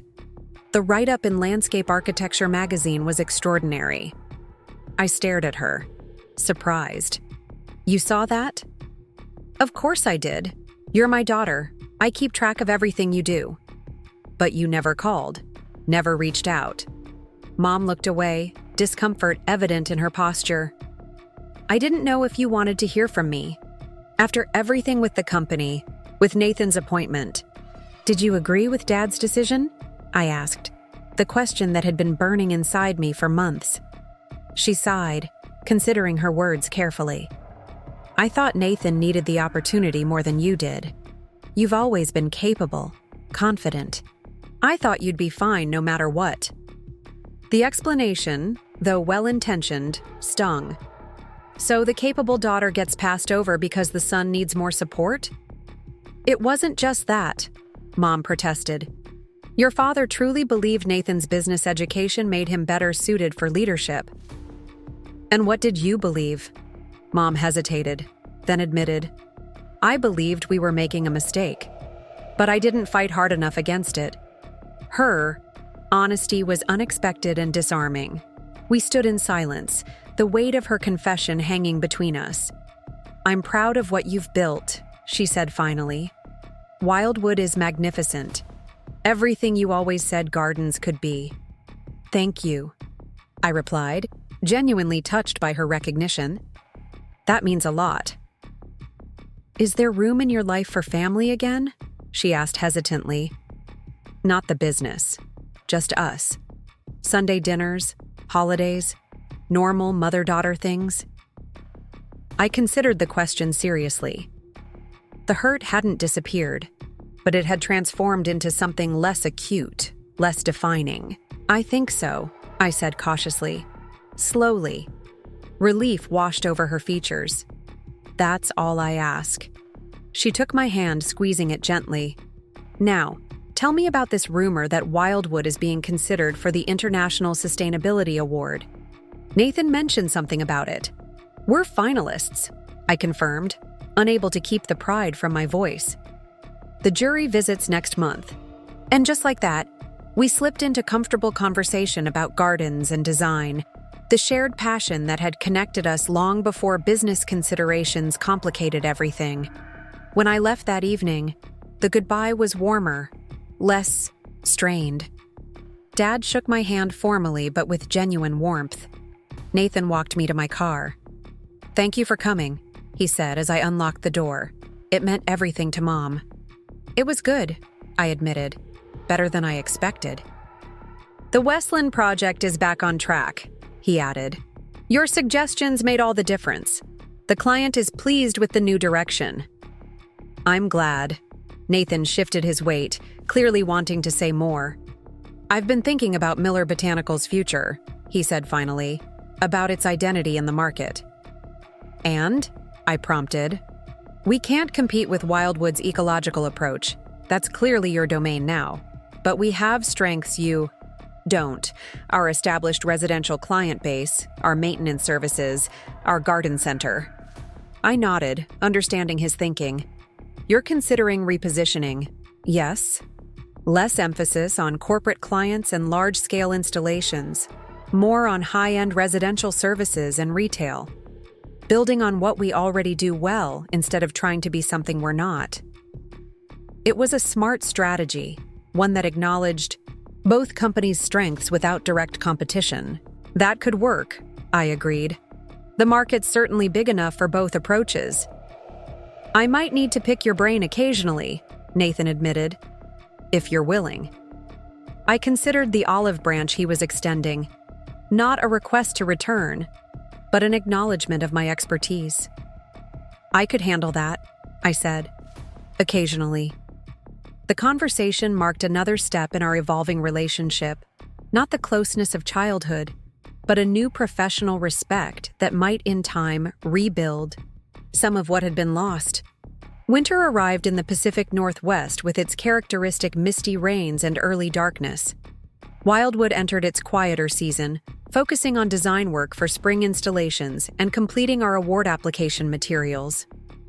The International Sustainability Award would bring global recognition if we won, putting Portland and Wildwood on the map for ecological design. On a rainy December morning, I received an unexpected call from my father. "Do you have time for lunch today?" he asked, his tone carefully casual. "I could make time," I replied, curious about the sudden invitation. "Is everything okay?" "Everything's fine," he assured me. "There's just something I'd like to discuss. In person." We arranged to meet at a small restaurant halfway between Wildwood and Miller Botanical Gardens. I arrived to find Dad already seated, studying a menu with unusual concentration. "This is a nice surprise," I said, settling across from him. "Nathan's keeping me updated on the Westland project, so I assume this isn't about that." Dad set down the menu, meeting my eyes directly. "It's about the future of Miller Botanical," he said, "and about the past." The seriousness of his tone put me on alert. "What's happening?" "Nothing dramatic," he assured me. "But I've been doing a lot of thinking since your mother's birthday. About the decisions I've made, the opportunities I've mishandled." I waited, letting him find his way through whatever he needed to say. "I was wrong, Olivia," he said finally. "About you, about Nathan, about what the company needed. I made decisions based on outdated thinking, on assumptions that weren't fair to either of you." The admission, so direct and unqualified, caught me completely off guard. "Dad," he held up a hand. "Please let me finish. This isn't easy for me." He took a deep breath. "I'm stepping down as chairman of Miller Botanical Gardens, effective next month." "What?" I stared at him, genuinely shocked. "Why?" "Because it's time," he said simply. "I'm 70 next year. The company needs fresh leadership, new perspectives." "And Nathan?" I asked cautiously. "Will remain CEO," Dad confirmed. "He's finding his footing, developing his own vision for the company. The repositioning strategy he's implementing, focusing on residential services and retail, it's smart. Better suited to our strengths than my expansion plans ever were." I nodded, relief mingling with lingering confusion. "I'm glad to hear it's working out, but I don't understand why you wanted to tell me this in person." Dad fidgeted with his water glass, uncharacteristically nervous. "I've been visiting Wildwood, anonymously, as a regular visitor." "You what?" I couldn't hide my surprise. 3 times now," he admitted. "I wanted to see what you'd built, to understand it properly. And Olivia, it's extraordinary. Everything about it, the ecological approach, the integration with the landscape, the educational elements, it's revolutionary." I sat back, processing his words. After so many months of feeling undervalued and dismissed, my father's recognition was both gratifying and disorienting. "Thank you," I said simply. "I wouldn't have had the vision to create something like Wildwood," he continued.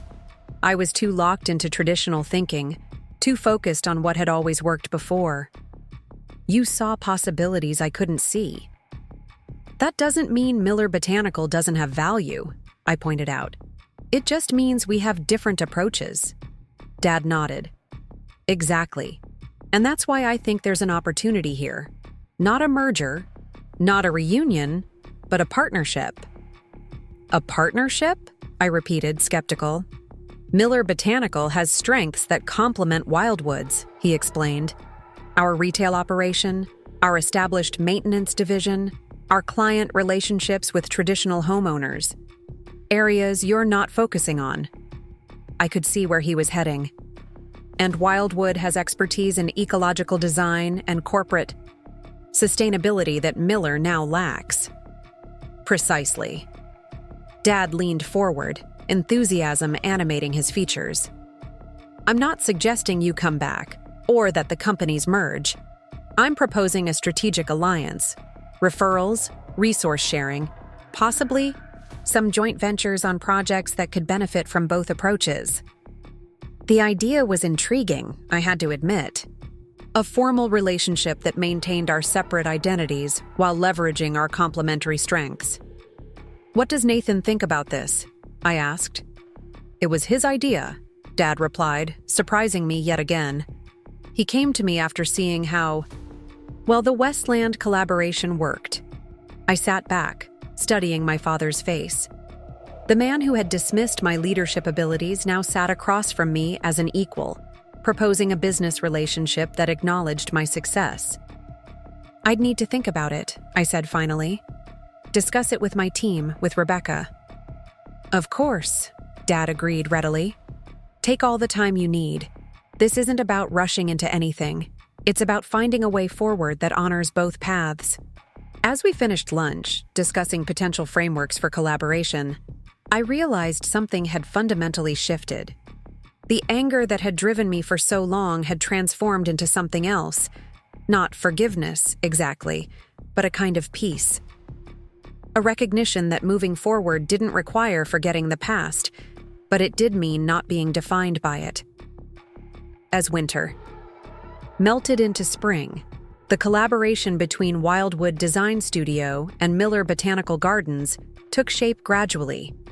We started with simple referrals, Miller sending sustainability-focused clients our way, while we directed traditional landscape maintenance requests to them.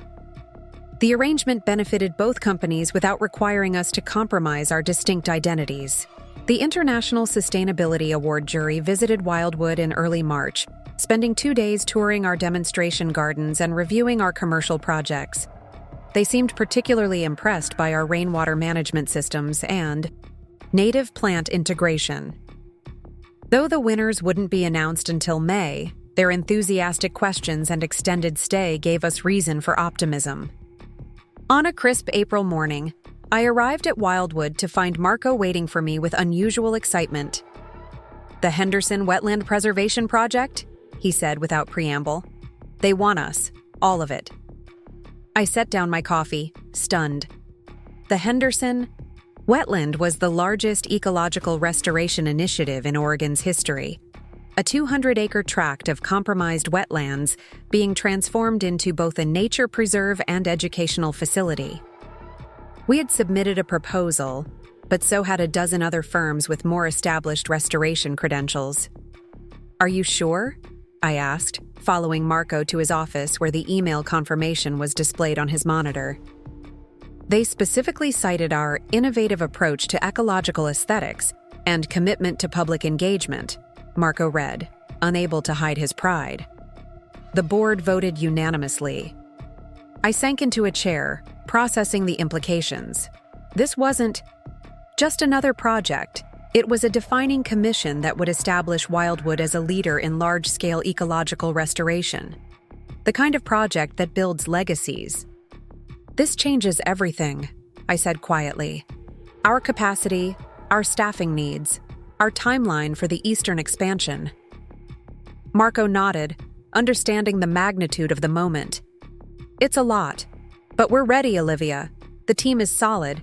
The systems are in place. You've built something that can handle this."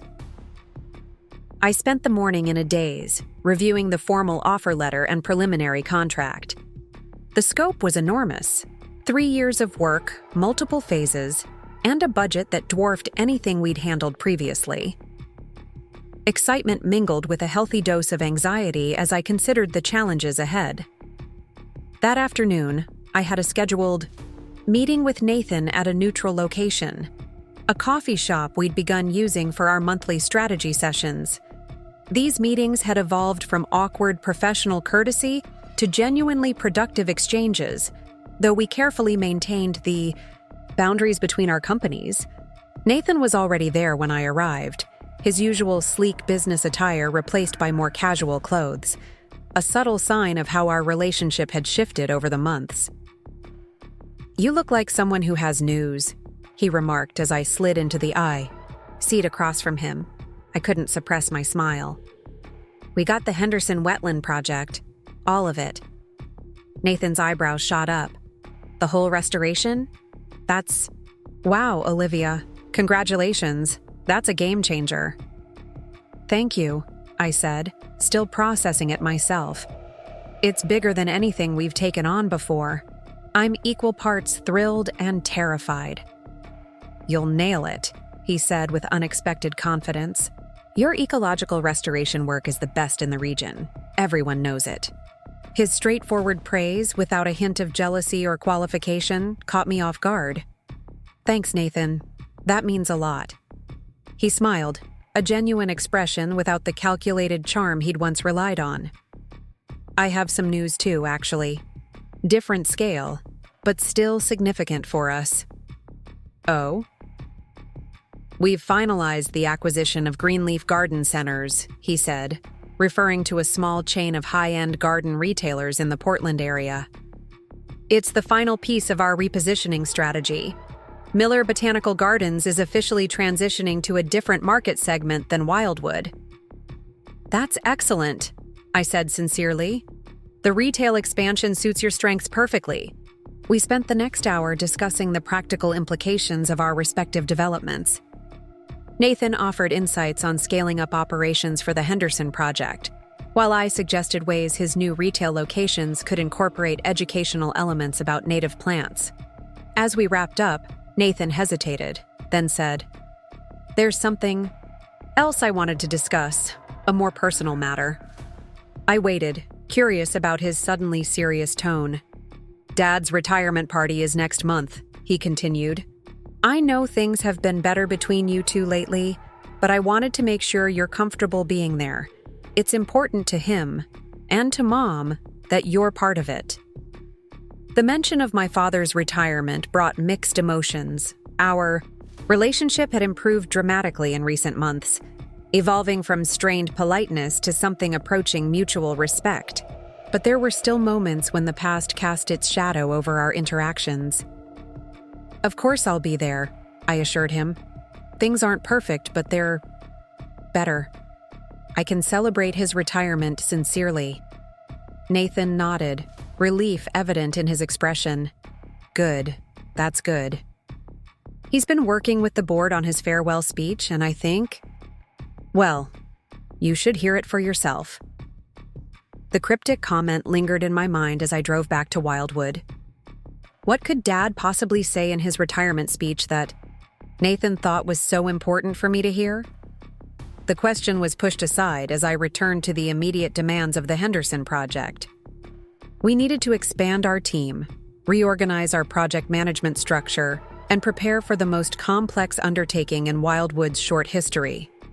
The next few weeks passed in a blur of hiring, planning, and preparatory site visits. The night of my father's retirement party arrived on a perfect May evening. The event was held at the Portland Botanical Garden, neutral territory, I noted with appreciation, with the reception in the glass-walled pavilion overlooking the rose gardens. I arrived early, hoping to have a moment with my parents before the crowds descended. Mom spotted me immediately, breaking away from the event planners to enfold me in a warm embrace.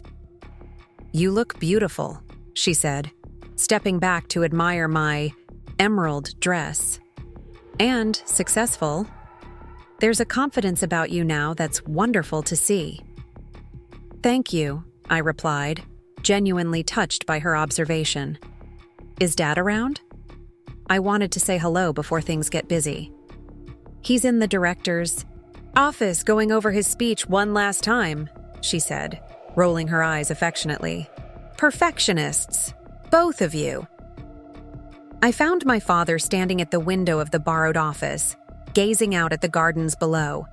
He turned at my entrance, his face lighting up with a smile that held none of the reservation I'd grown accustomed to.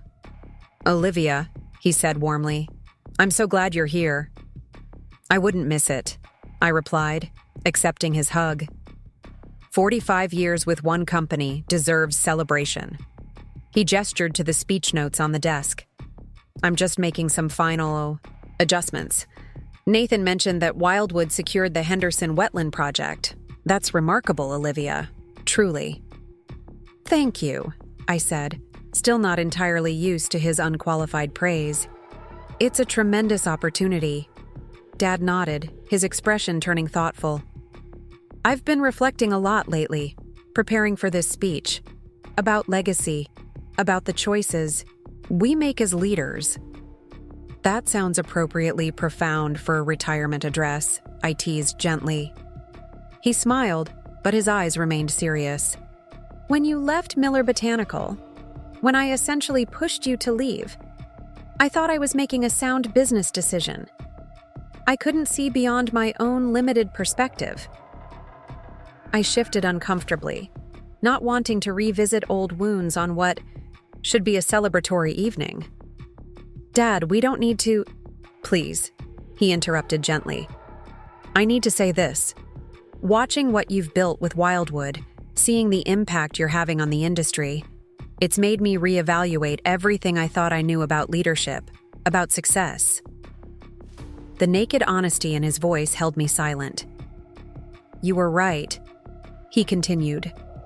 About gardens being living ecosystems, about the importance of ecological integrity, about the future of landscape design.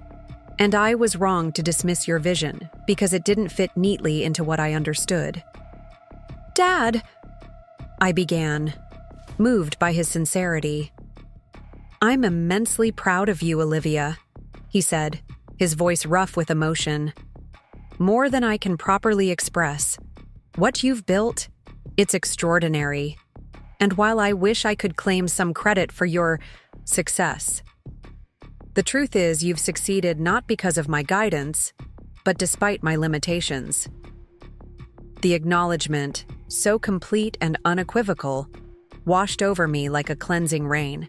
For years, I had worked for my father's approval, then struggled against his dismissal, and finally built my own path separate from his influence. Now, hearing him recognize not just my accomplishments, but the validity of my vision, it closed a circle I hadn't realized was still open. Thank you, I said simply, my own voice thick with emotion. That means more than you know. We stood in comfortable silence for a moment, the weight of unspoken regrets and new understanding settling between us. We should head out, Dad said. Finally. Your mother will send a search party if we're late to the reception. The pavilion had filled with guests during our conversation. Industry colleagues, longtime clients, and family friends gathered to celebrate my father's career. Nathan was circulating confidently, every inch the capable CEO in his element. As the formal program began, I found myself seated between my mother and Rebecca, who had been invited both as my friend and as a major investor in Wildwood. Dad's speech was characteristically polished, touching on key milestones in the company's history, acknowledging mentors and colleagues, and expressing optimism for Miller Botanical's future under Nathan's leadership. Then he paused, setting aside his notes to address the room more personally. I've been fortunate in my career to work with extraordinary people, he said, his gaze sweeping the audience. But my greatest professional privilege has been watching my children grow into leaders in their own right. He nodded toward Nathan, acknowledging his achievements, then turned toward me. My daughter, Olivia, taught me perhaps the most valuable lesson of my career, though I was sadly slow to learn it. The room fell silent, everyone aware of the complicated history between us. She showed me that true innovation often requires leaving behind comfortable assumptions, that the future belongs to those who can envision possibilities others cannot yet see. Dad's voice was steady, but his eyes held deep emotion as he continued. Through Wildwood Design Studio, Olivia has transformed how we think about landscape design in the Pacific Northwest. She's created something remarkable, something that stands as its own legacy, independent of mine. The public acknowledgement, in front of the very community that had witnessed our division, left me breathless. It wasn't just a personal reconciliation. It was a professional vindication that my own father was declaring my vision legitimate, revolutionary, even. The future of our industry lies in finding balance between tradition and innovation, Dad concluded. Between what has always worked and what might work better. Between Miller Botanical Gardens and Wildwood Design Studio. I'm proud that both approaches now flourish in our community, and I'm grateful that both bear the imprint of my family's commitment to creating beautiful, meaningful spaces. The applause that followed was thunderous. I remained seated, too overcome to stand, as Rebecca squeezed my hand in silent understanding. Mom leaned over, tears in her eyes. "He means every word," she whispered. "He's been working on that part of the speech for weeks." After the formal program concluded, the evening transitioned to a less structured celebration. I found myself surrounded by well-wishers, many expressing admiration for Wildwood and curiosity about the Henderson project. The competitive tension that had once characterized my relationship with my father's company had evolved into something more nuanced, mutual respect between different but complementary approaches. As the night wound down, I stepped outside onto the terrace for a moment of quiet. The botanical garden was beautiful in the moonlight, the scent of spring blossoms carrying on the gentle breeze. Nathan joined me, offering a glass of champagne. "Quite a speech," he commented. "Yes," I agreed, accepting the glass. "Not what I expected." "He's been different since visiting Wildwood," Nathan observed. "More reflective, more open to questioning his assumptions. I think seeing what you've built, how different it is from what he imagined, yet how successful, it changed something fundamental in his thinking." I sipped the champagne, considering Nathan's assessment. "It's strange. For so long I wanted his approval, his recognition. Then I convinced myself I didn't need it anymore. And now? Now I realize I don't need it, but it still matters," I admitted. "Not for validation, but for closure." Nathan nodded, understanding. "For what it's worth, I get it now too. Why you left, why you had to build Wildwood your way. I wouldn't have, a year ago, but I do now." His acknowledgement, coming after months of gradual professional rapprochement, felt like the final piece of a complex puzzle falling into place. "We're different kinds of leaders," I said, recognizing the truth of it. "You're excellent at what you do, Nathan. The Miller repositioning strategy, the retail expansion, it's smart business that plays to your strengths. And you're extraordinary at what you do," he replied without hesitation. "The Henderson project is just the beginning. Wildwood is changing the conversation about ecological design not just in Portland, but nationally." We stood in companionable silence, watching the moonlight silver the gardens below. So much had changed in a year, not just our respective businesses, but our understanding of each other. The competitive resentment that had once defined our relationship had transformed into something I had never anticipated: mutual respect. The following week brought the announcement we'd been waiting for. Wildwood Design Studio had won the International Sustainability Award for our work on the Westland corporate campus. Ironically, the very project that had initially connected me back to Miller Botanical Gardens through Nathan's request for help.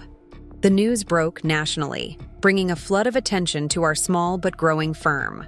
Interview requests poured in, potential clients reached out from across the country, and our website traffic tripled overnight.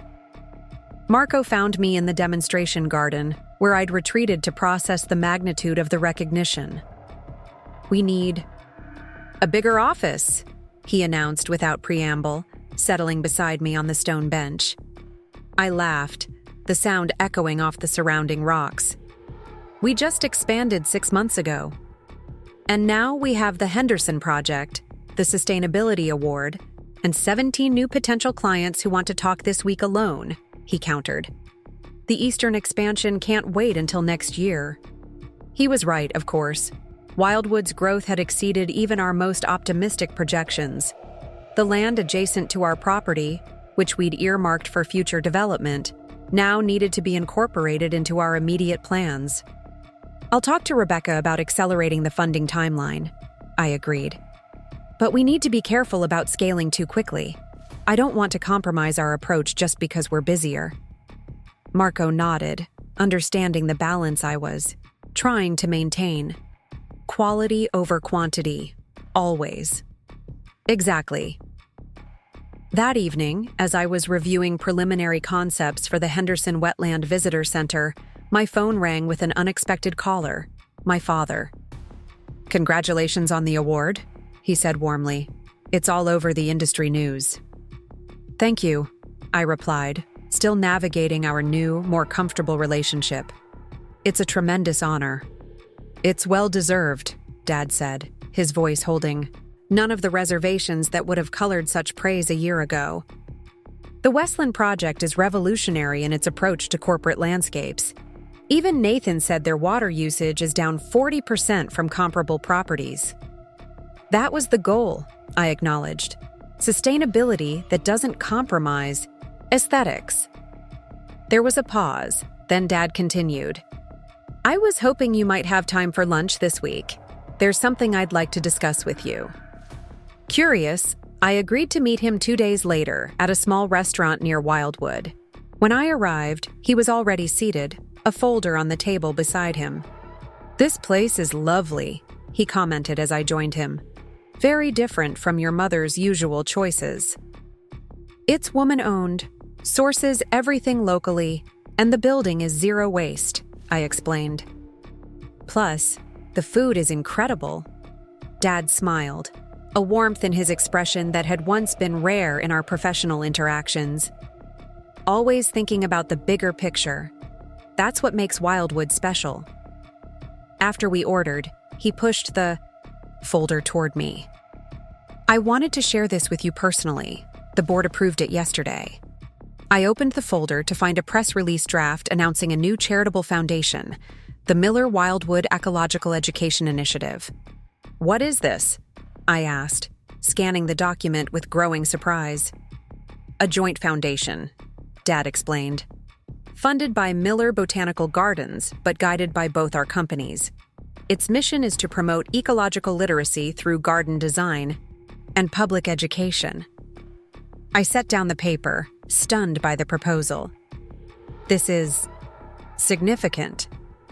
"It's something I've been thinking about since visiting Wildwood," Dad continued.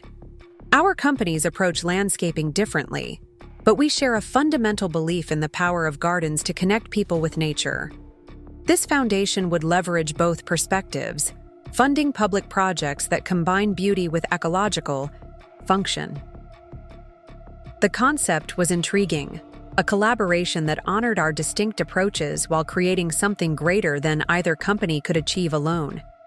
"The initial funding would come from Miller Botanical," Dad explained, "as part of my retirement legacy, but the foundation would be governed by a board with equal representation from both companies." "Equal representation," I repeated, noting the significance of the structure. "Even though Miller is providing the initial funding."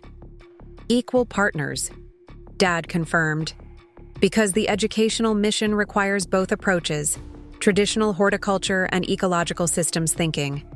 I studied my father's face, searching for hidden motives or reservations. Instead, I found only sincerity, and perhaps a touch of hope. "I'd need to discuss this with my team," I said carefully, "and with Rebecca, as our primary investor." "Of course," Dad agreed readily. "Take all the time you need. This isn't about rushing into anything. It's about creating something meaningful, a legacy that outlasts both our companies." As we continued lunch, discussing the potential scope and impact of the foundation, I realized how profoundly our relationship had evolved. My father was no longer the authority figure whose approval I sought, nor the antagonist whose dismissal I resented. He had become, somewhat miraculously, a colleague, someone with different perspectives but equal standing in a conversation about our shared industry. The realization was both strange and liberating. For so long, my identity had been shaped by my relationship to my father's business, first as the dutiful daughter learning the trade, then as the innovative successor frustrated by limitations, and finally, as the rebel who broke away to forge her own path. Now, a new dynamic was emerging: mutual respect between independent leaders who happened to share a family connection. After lunch, I walked the grounds of Wildwood, considering the foundation proposal from all angles. The demonstration gardens were in full spring bloom, showcasing the ecological design principles that had become our hallmark.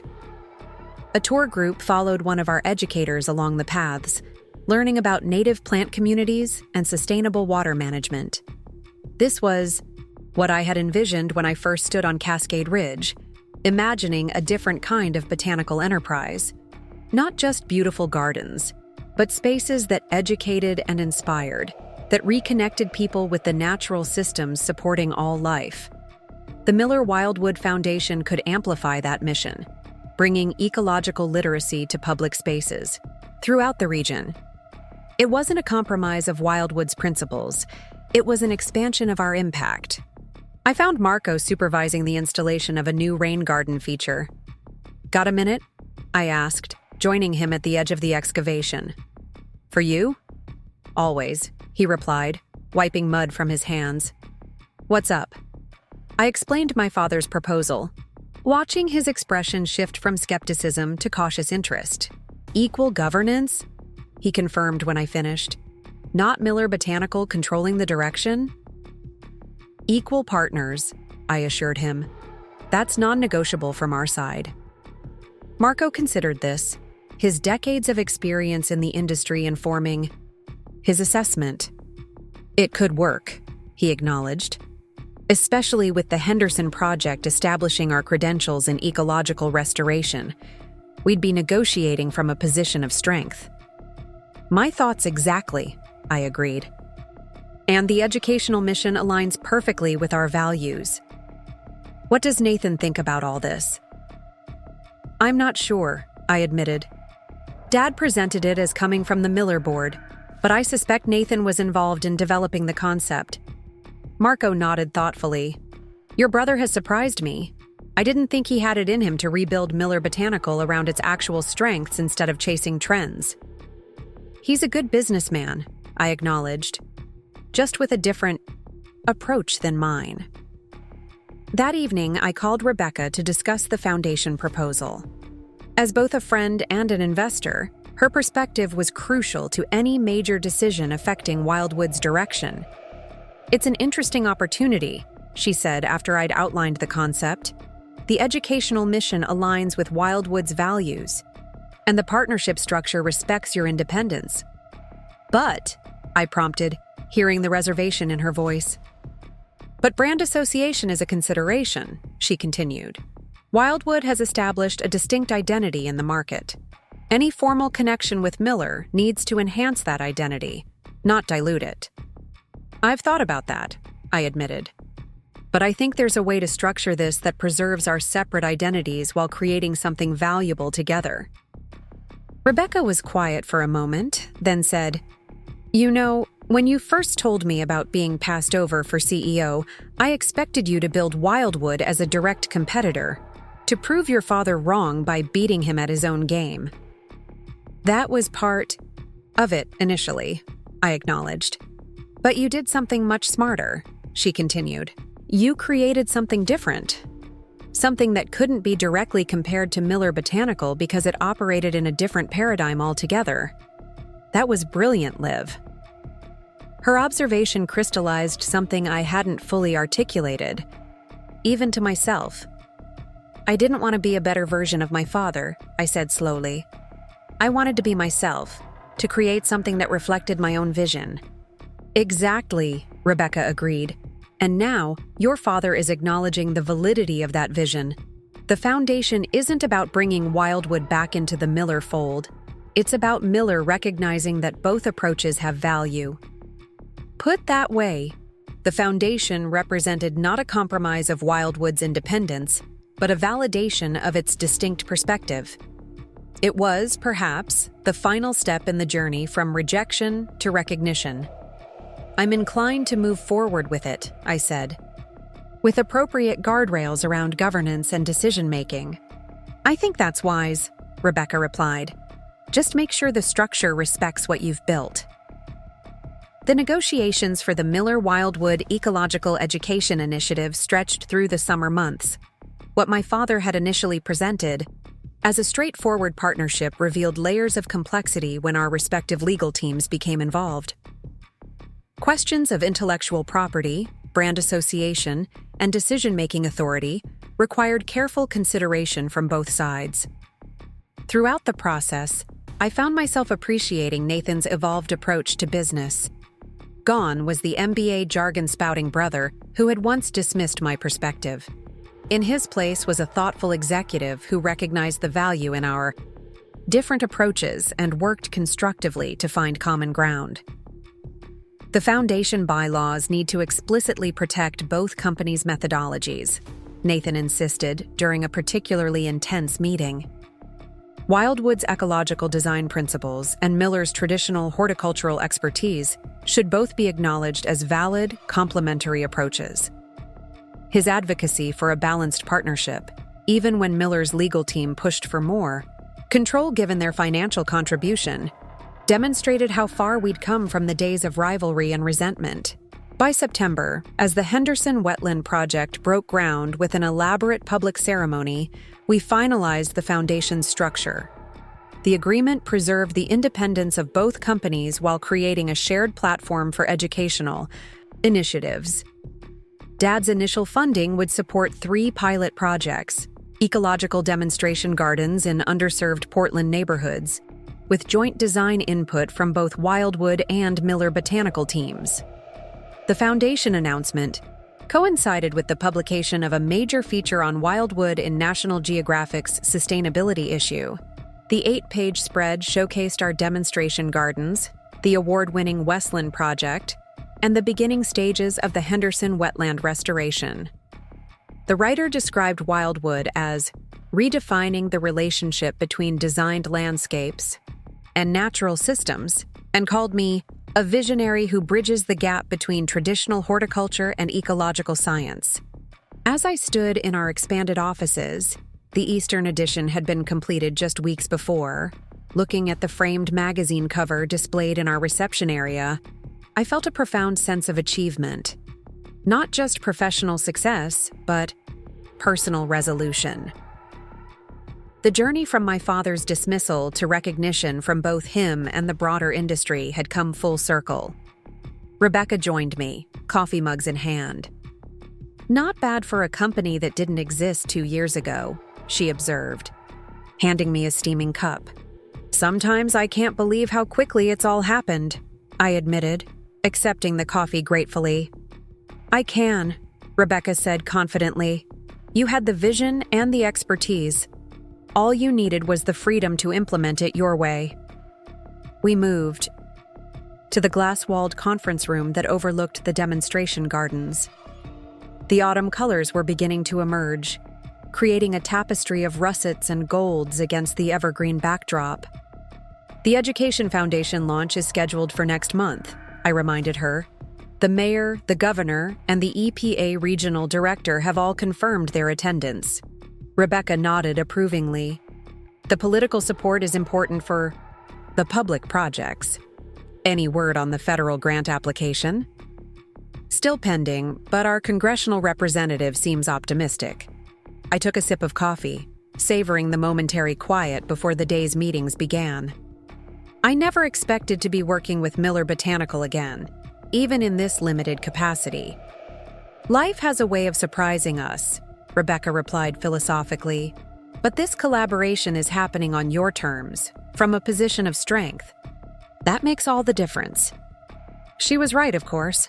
The foundation partnership wasn't a reconciliation that erased past hurts or compromised Wildwood's distinct identity. It was a new creation that honored both approaches while expanding our collective impact on public understanding of ecological design. The remainder of the day passed in a whirlwind of activities: client meetings, design reviews for the Henderson project, and interviews with potential additions to our rapidly growing team. By evening, I was ready for a quiet dinner at home, but my plans were interrupted by an unexpected call from my mother. "Olivia, dear, I'm afraid we need to reschedule Sunday dinner," she said, an unusual tension in her voice. "Your father's in the hospital." My stomach dropped. "What happened?" They're calling it a minor heart event, Mom replied, clearly working to keep her voice steady. We were at the garden center when he felt chest pain. The doctors are running tests now. Which hospital? I'm on my way. 30 minutes later, I hurried through the sterile hospital corridors, finding my mother and Nathan in a small waiting area outside the cardiac unit. Mom's face showed the strain of worry, though she managed a small smile when she saw me. Any news? I asked, embracing her quickly. They're still with him, Nathan replied. The initial EKG showed some irregularities, but they don't think it's a major heart attack. Mom squeezed my hand. He was asking for you, both of you, something about the foundation. Nathan and I exchanged glances, silently acknowledging the irony. The project meant to unite our professional worlds now seemed trivial in the face of mortality. The cardiac specialist emerged an hour later, her expression reassuringly calm. Mr. Miller is stable, she announced. He experienced what we call a mild cardiac episode. Not a full heart attack, but definitely a warning sign. What happens now? Mom asked, the relief evident in her voice. We'll keep him overnight for observation and run some additional tests in the morning, the doctor explained. Based on what we're seeing, he'll likely need to make some lifestyle changes, diet, exercise, stress management, but I don't anticipate recommending surgical intervention at this point. Can we see him? I asked. Briefly, the doctor agreed. He needs rest, but a short visit should be fine. Dad looked smaller somehow against the white hospital linens, monitoring wires disappearing beneath his gown. But his eyes were clear and alert as we entered the room. Well, this is embarrassing, he said with a weak attempt at humor. Nothing like a cardiac scare to disrupt the schedule. Mom moved immediately to his side, pressing a kiss to his forehead. You're going to listen to the doctors this time, James. No arguments. Yes, dear. He agreed meekly, then turned his attention to Nathan and me. I'm sorry about this. Bad timing with the foundation launch coming up. The foundation can wait, I said firmly. Focus on getting better. Dad shook his head slightly. That's just it. I don't want it to wait. This episode has clarified some things. For me, he gestured for us to come closer. I've been thinking about legacy, about what truly matters. The foundation is important, not for the Miller name or the Wildwood reputation, but for what it can accomplish. Nathan rested a hand on Dad's shoulder. We can discuss this when you're home, Dad. There's no rush. There's always a rush, Dad countered with surprising vehemence. That's what I've realized. We always think there's more time, but there isn't. Not really. His gaze shifted to me, holding an intensity I hadn't seen before. Olivia, I was wrong to wait so long to acknowledge your vision. I was wrong to make you fight so hard for what should have been freely given. Dad, I began, uncomfortable with his vulnerability in this sterile, clinical setting. Please, let me finish. He reached for my hand. I'm proud of you. Not just of Wildwood's success, but of your courage in leaving, in building something, true to your vision, regardless of my approval. He squeezed my fingers with surprising strength. That's the real legacy I want to pass on. Not a business model or a company name, but the integrity to stand by your convictions. Tears pricked at my eyes, unexpected and unwelcome in this public space. I learned that from you, I said quietly. The conviction part, at least. A small smile touched his lips. Perhaps, but you learned to channel it more wisely than I did. The nurse appeared in the doorway, signaling that our visit needed to conclude. As we prepared to leave, Dad held onto my hand for a moment longer. The foundation matters, he said earnestly. Promise me you'll see it through, regardless of what happens. I promise, I assured him, unsettled by the intensity of his concern. But nothing's going to happen. You'll be supervising those demonstration gardens yourself in a few weeks. He nodded, but something in his expression suggested he was contemplating a future beyond the immediate recovery. It was a glimpse of mortality I wasn't prepared to acknowledge, so I leaned down and kissed his cheek instead. "Rest," I instructed. "Everything else can wait." The following morning, the additional tests confirmed the doctor's initial assessment. Dad had experienced a warning, not a crisis. With medication, lifestyle changes, and regular monitoring, his prognosis was good. The relief in our family was palpable, but the scare had left its mark on all of us. Over the next few weeks, as Dad began his recovery at home, the dynamic between us shifted yet again. His brush with mortality had stripped away the last vestiges of professional competition and familial hierarchy. In its place was a simple human connection, a father and daughter who had traveled a complicated path to mutual respect. My visits to my parents' home became more frequent, less structured. Sometimes we discussed the foundation or the latest wildwood projects, but just as often we simply shared meals or walked slowly through Mom's garden as Dad rebuilt his strength. During one such visit, as October painted the neighborhood trees in brilliant hues, Dad gestured toward a small maple, sapling I hadn't noticed before. "Your mother planted it last week," he explained. "A wildwood special." I moved closer, recognizing the rare cultivar immediately. "This is from our nursery," I confirmed, surprised. Miller Botanical had always sourced plants from their own garden center. "It's a beautiful specimen." She said if we're going to talk about ecological gardening through the foundation, we should practice what we preach, Dad said with evident pride in his wife's adaptability. "She's been reading all your publications on native plant integration." The image of my traditional mother, whose formal gardens had always prioritized visual impact over ecological function, studying Wildwood's native plant guides touched me deeply. It represented not just professional respect, but a personal willingness to see value in my distinct approach. I could help her redesign this section, I offered. Create a mixed border that transitions between her traditional beds and more naturalistic plantings. Dad smiled, genuine pleasure lighting his features. "She'd love that. A literal bridge between Miller and Wildwood approaches, right here at home." The symbolism wasn't lost on either of us. As we continued our slow circuit of the garden, Dad pointed out areas where Mom was already incorporating native plants and sustainable practices inspired by Wildwood's example. "She's always been more adaptable than me," he admitted, quicker to recognize when something new has merit. "You've adapted too," I reminded him gently. "The foundation wouldn't exist otherwise."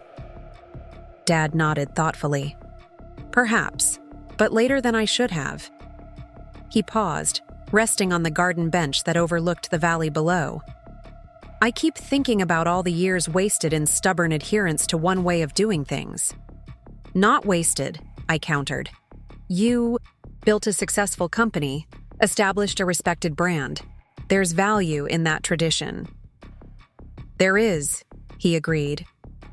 "But imagine what might have been possible if I'd recognized the validity of your approach earlier. If we'd found this balance between tradition and innovation before circumstances forced it upon us." I sat beside him, considering his words. "Maybe we needed the separation," I suggested. "Maybe Wildwood had to develop independently, without compromise, to truly demonstrate what was possible." Dad contemplated this, his expression thoughtful. "Perhaps you're right. Some visions can't be diluted by committee or constrained by existing structures." He glanced at me with newfound appreciation. "You needed to break free to create something revolutionary." The acknowledgement, so complete and unqualified, settled something deep within me. For so long, I had sought my father's understanding, then rejected the need for it entirely. Now, in this quiet garden moment, I realized that his recognition did matter, not for validation of my professional worth, which I had already established, but for the healing of our relationship. "The foundation launch is next week," I reminded him. "Are you sure you're up for it?" We could postpone if the doctors think it's too soon. Dad shook his head firmly. Absolutely not. I've been cleared for limited public appearances, and this is too important to delay. His determination was familiar. The same drive that had built Miller Botanical Gardens from a simple nursery into a regional powerhouse. But now that energy was directed toward our shared creation, not competing visions. The foundation launch. Ceremony took place on a perfect autumn morning at Washington Park, where the first demonstration garden would be installed. A modest stage had been erected near the proposed site, with representatives from both companies arranged in a visual representation of partnership rather than hierarchy. As the master of ceremonies introduced the project, I watched my father, seated beside my mother in the front row. His color had improved significantly in recent weeks, but the cardiac episode had left its mark in subtle ways. A new carefulness in his movements, a more measured approach to everything. Nathan delivered the opening remarks, skillfully positioning the foundation as a natural evolution in Portland's horticultural tradition. For generations, the Miller family has believed in the power of gardens to enhance human lives, he said, his voice carrying confidently across the gathered crowd. Today, we're expanding that vision through partnership with Wildwood Design Studio, recognizing that the future of botanical design lies in honoring both tradition and innovation. When it was my turn to speak, I found myself departing from my prepared remarks. 2 years ago, I left Miller Botanical Gardens believing that my vision for ecological design couldn't thrive within its existing structure, I acknowledged candidly. That separation was necessary, painful, but necessary, for both approaches to develop fully on their own terms. I glanced at my father, seeing encouragement in his eyes. What we've learned through that process is that tradition and innovation aren't opposing forces, but complementary strengths.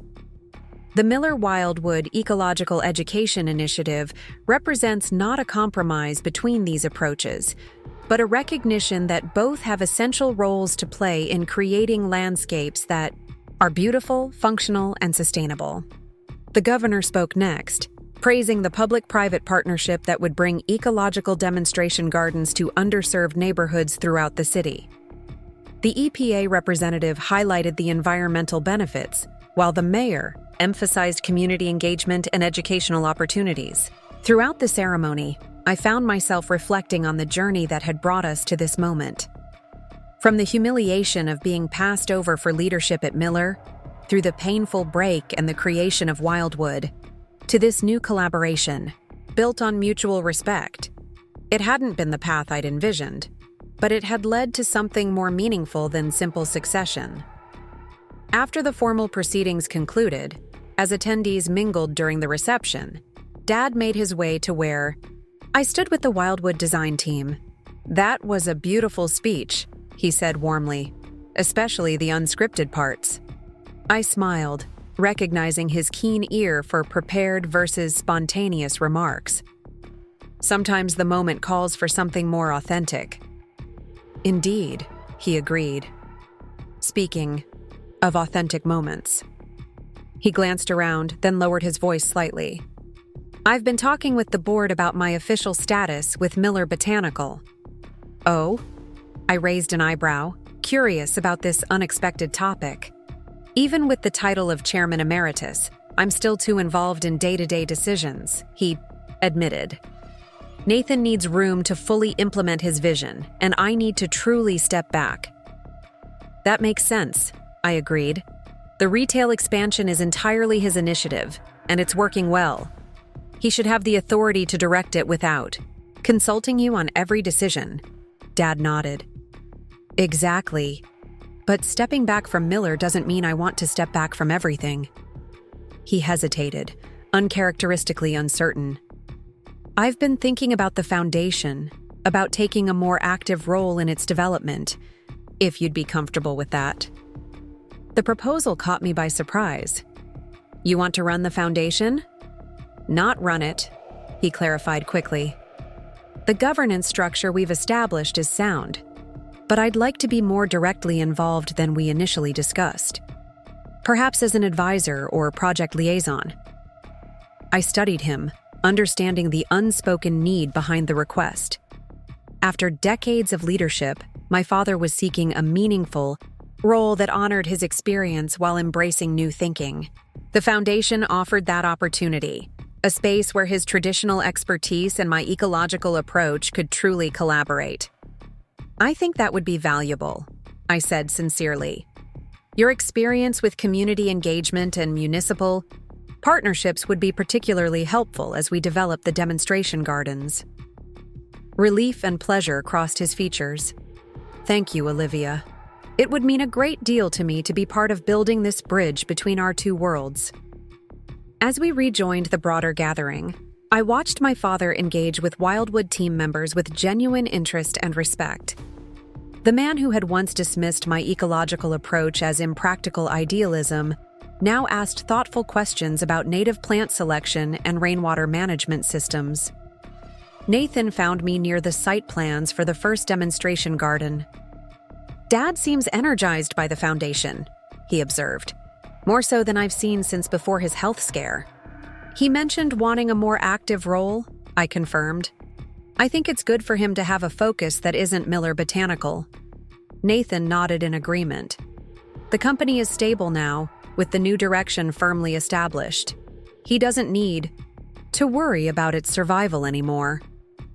He glanced at our father, who was deep in conversation with Marco about soil remediation techniques. And this gives him a way to connect with your world without overstepping. The insight revealed how much Nathan had matured as both a business leader and a brother.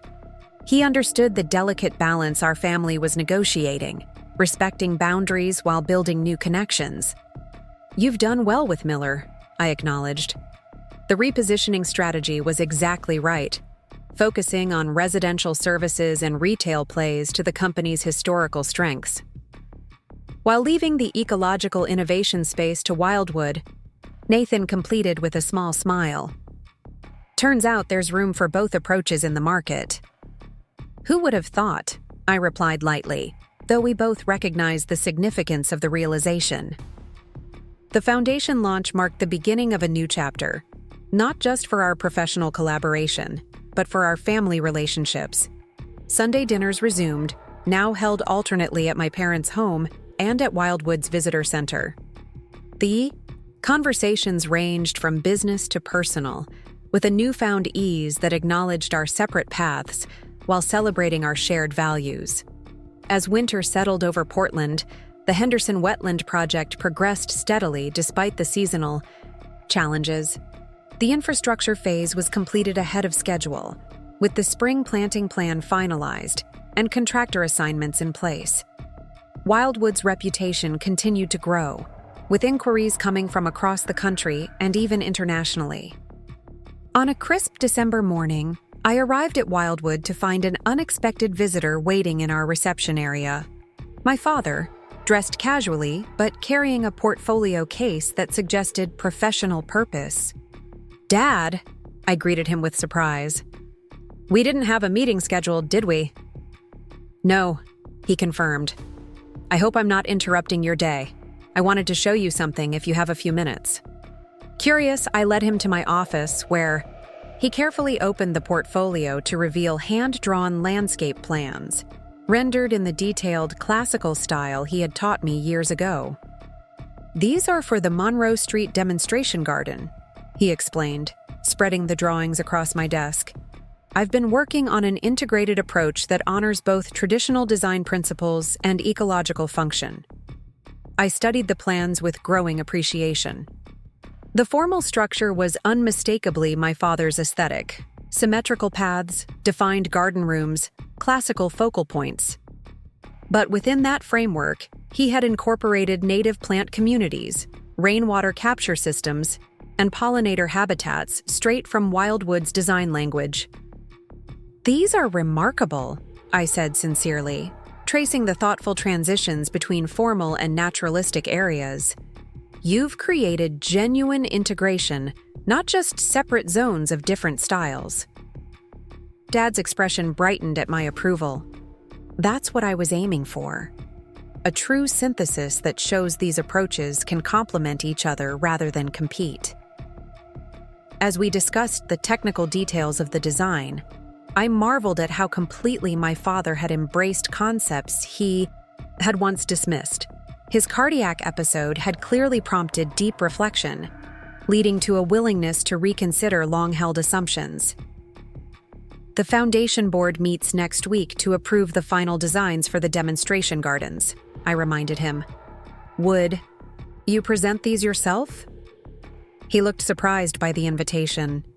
You think that would be appropriate? As just an advisor? As the designer, I corrected. These are your plans, Dad. You should present them. The moment held significance beyond the immediate project. I was publicly acknowledging my father's creative contribution, validating his evolving perspective just as he had finally validated mine.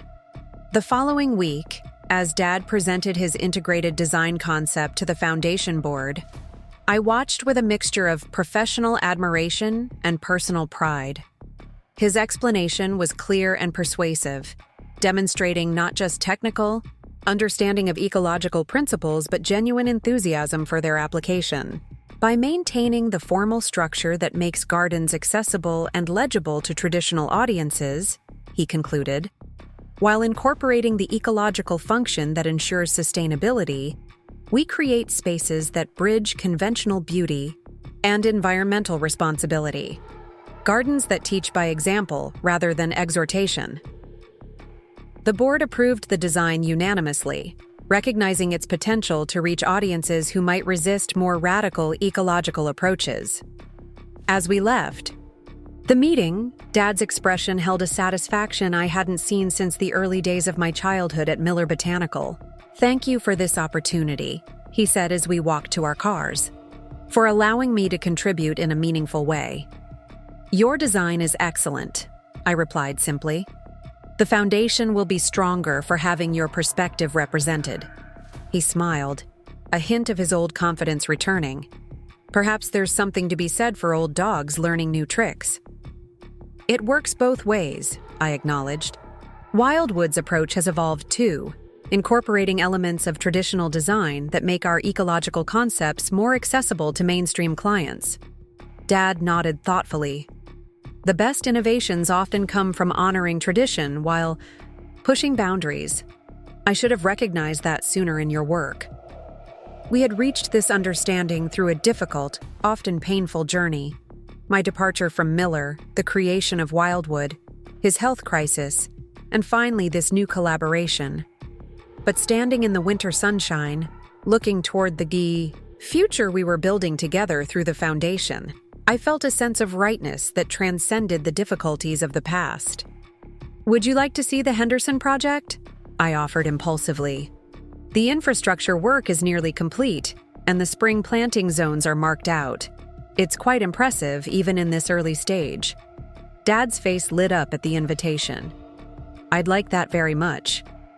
The site visit became the first of many joint excursions, Dad accompanying me to Wildwood projects, me visiting significant Miller installations, both of us attending foundation events as equal contributors rather than competitors. We were building something neither of us had initially envisioned, a collaboration that honored our distinct perspectives while creating something greater than either could achieve alone. As spring returned to Portland, bringing new growth to our demonstration gardens and progress to the Henderson wetland, I reflected on the journey that had led from rejection to recognition, from competition to collaboration.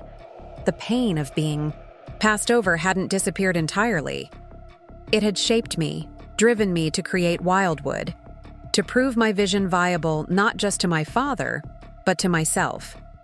But the resentment that had once fueled me had transformed into something more constructive. I no longer needed to define myself in opposition to my family's expectations. Wildwood stood on its own merits, recognized nationally for innovation and excellence. And the foundation we'd created together represented not a compromise of those values, but an expansion of their impact. During the official opening of the Monroe Street Demonstration Garden, the first tangible manifestation of the Miller-Wildwood collaboration. I stood beside my father as he explained his integrated design to community members and media representatives. His enthusiasm was genuine, his expertise evident, and his acknowledgement of Wildwood's influence generous and specific. My daughter's work at Wildwood Design Studio changed how I understand the relationship between gardens and ecosystems, he told the gathered audience. This demonstration garden represents not just a physical design, but a philosophical one, a recognition that tradition and innovation, beauty and function, human needs and environmental health can coexist harmoniously. As he spoke, I thought about the twisting path that had brought us to this moment.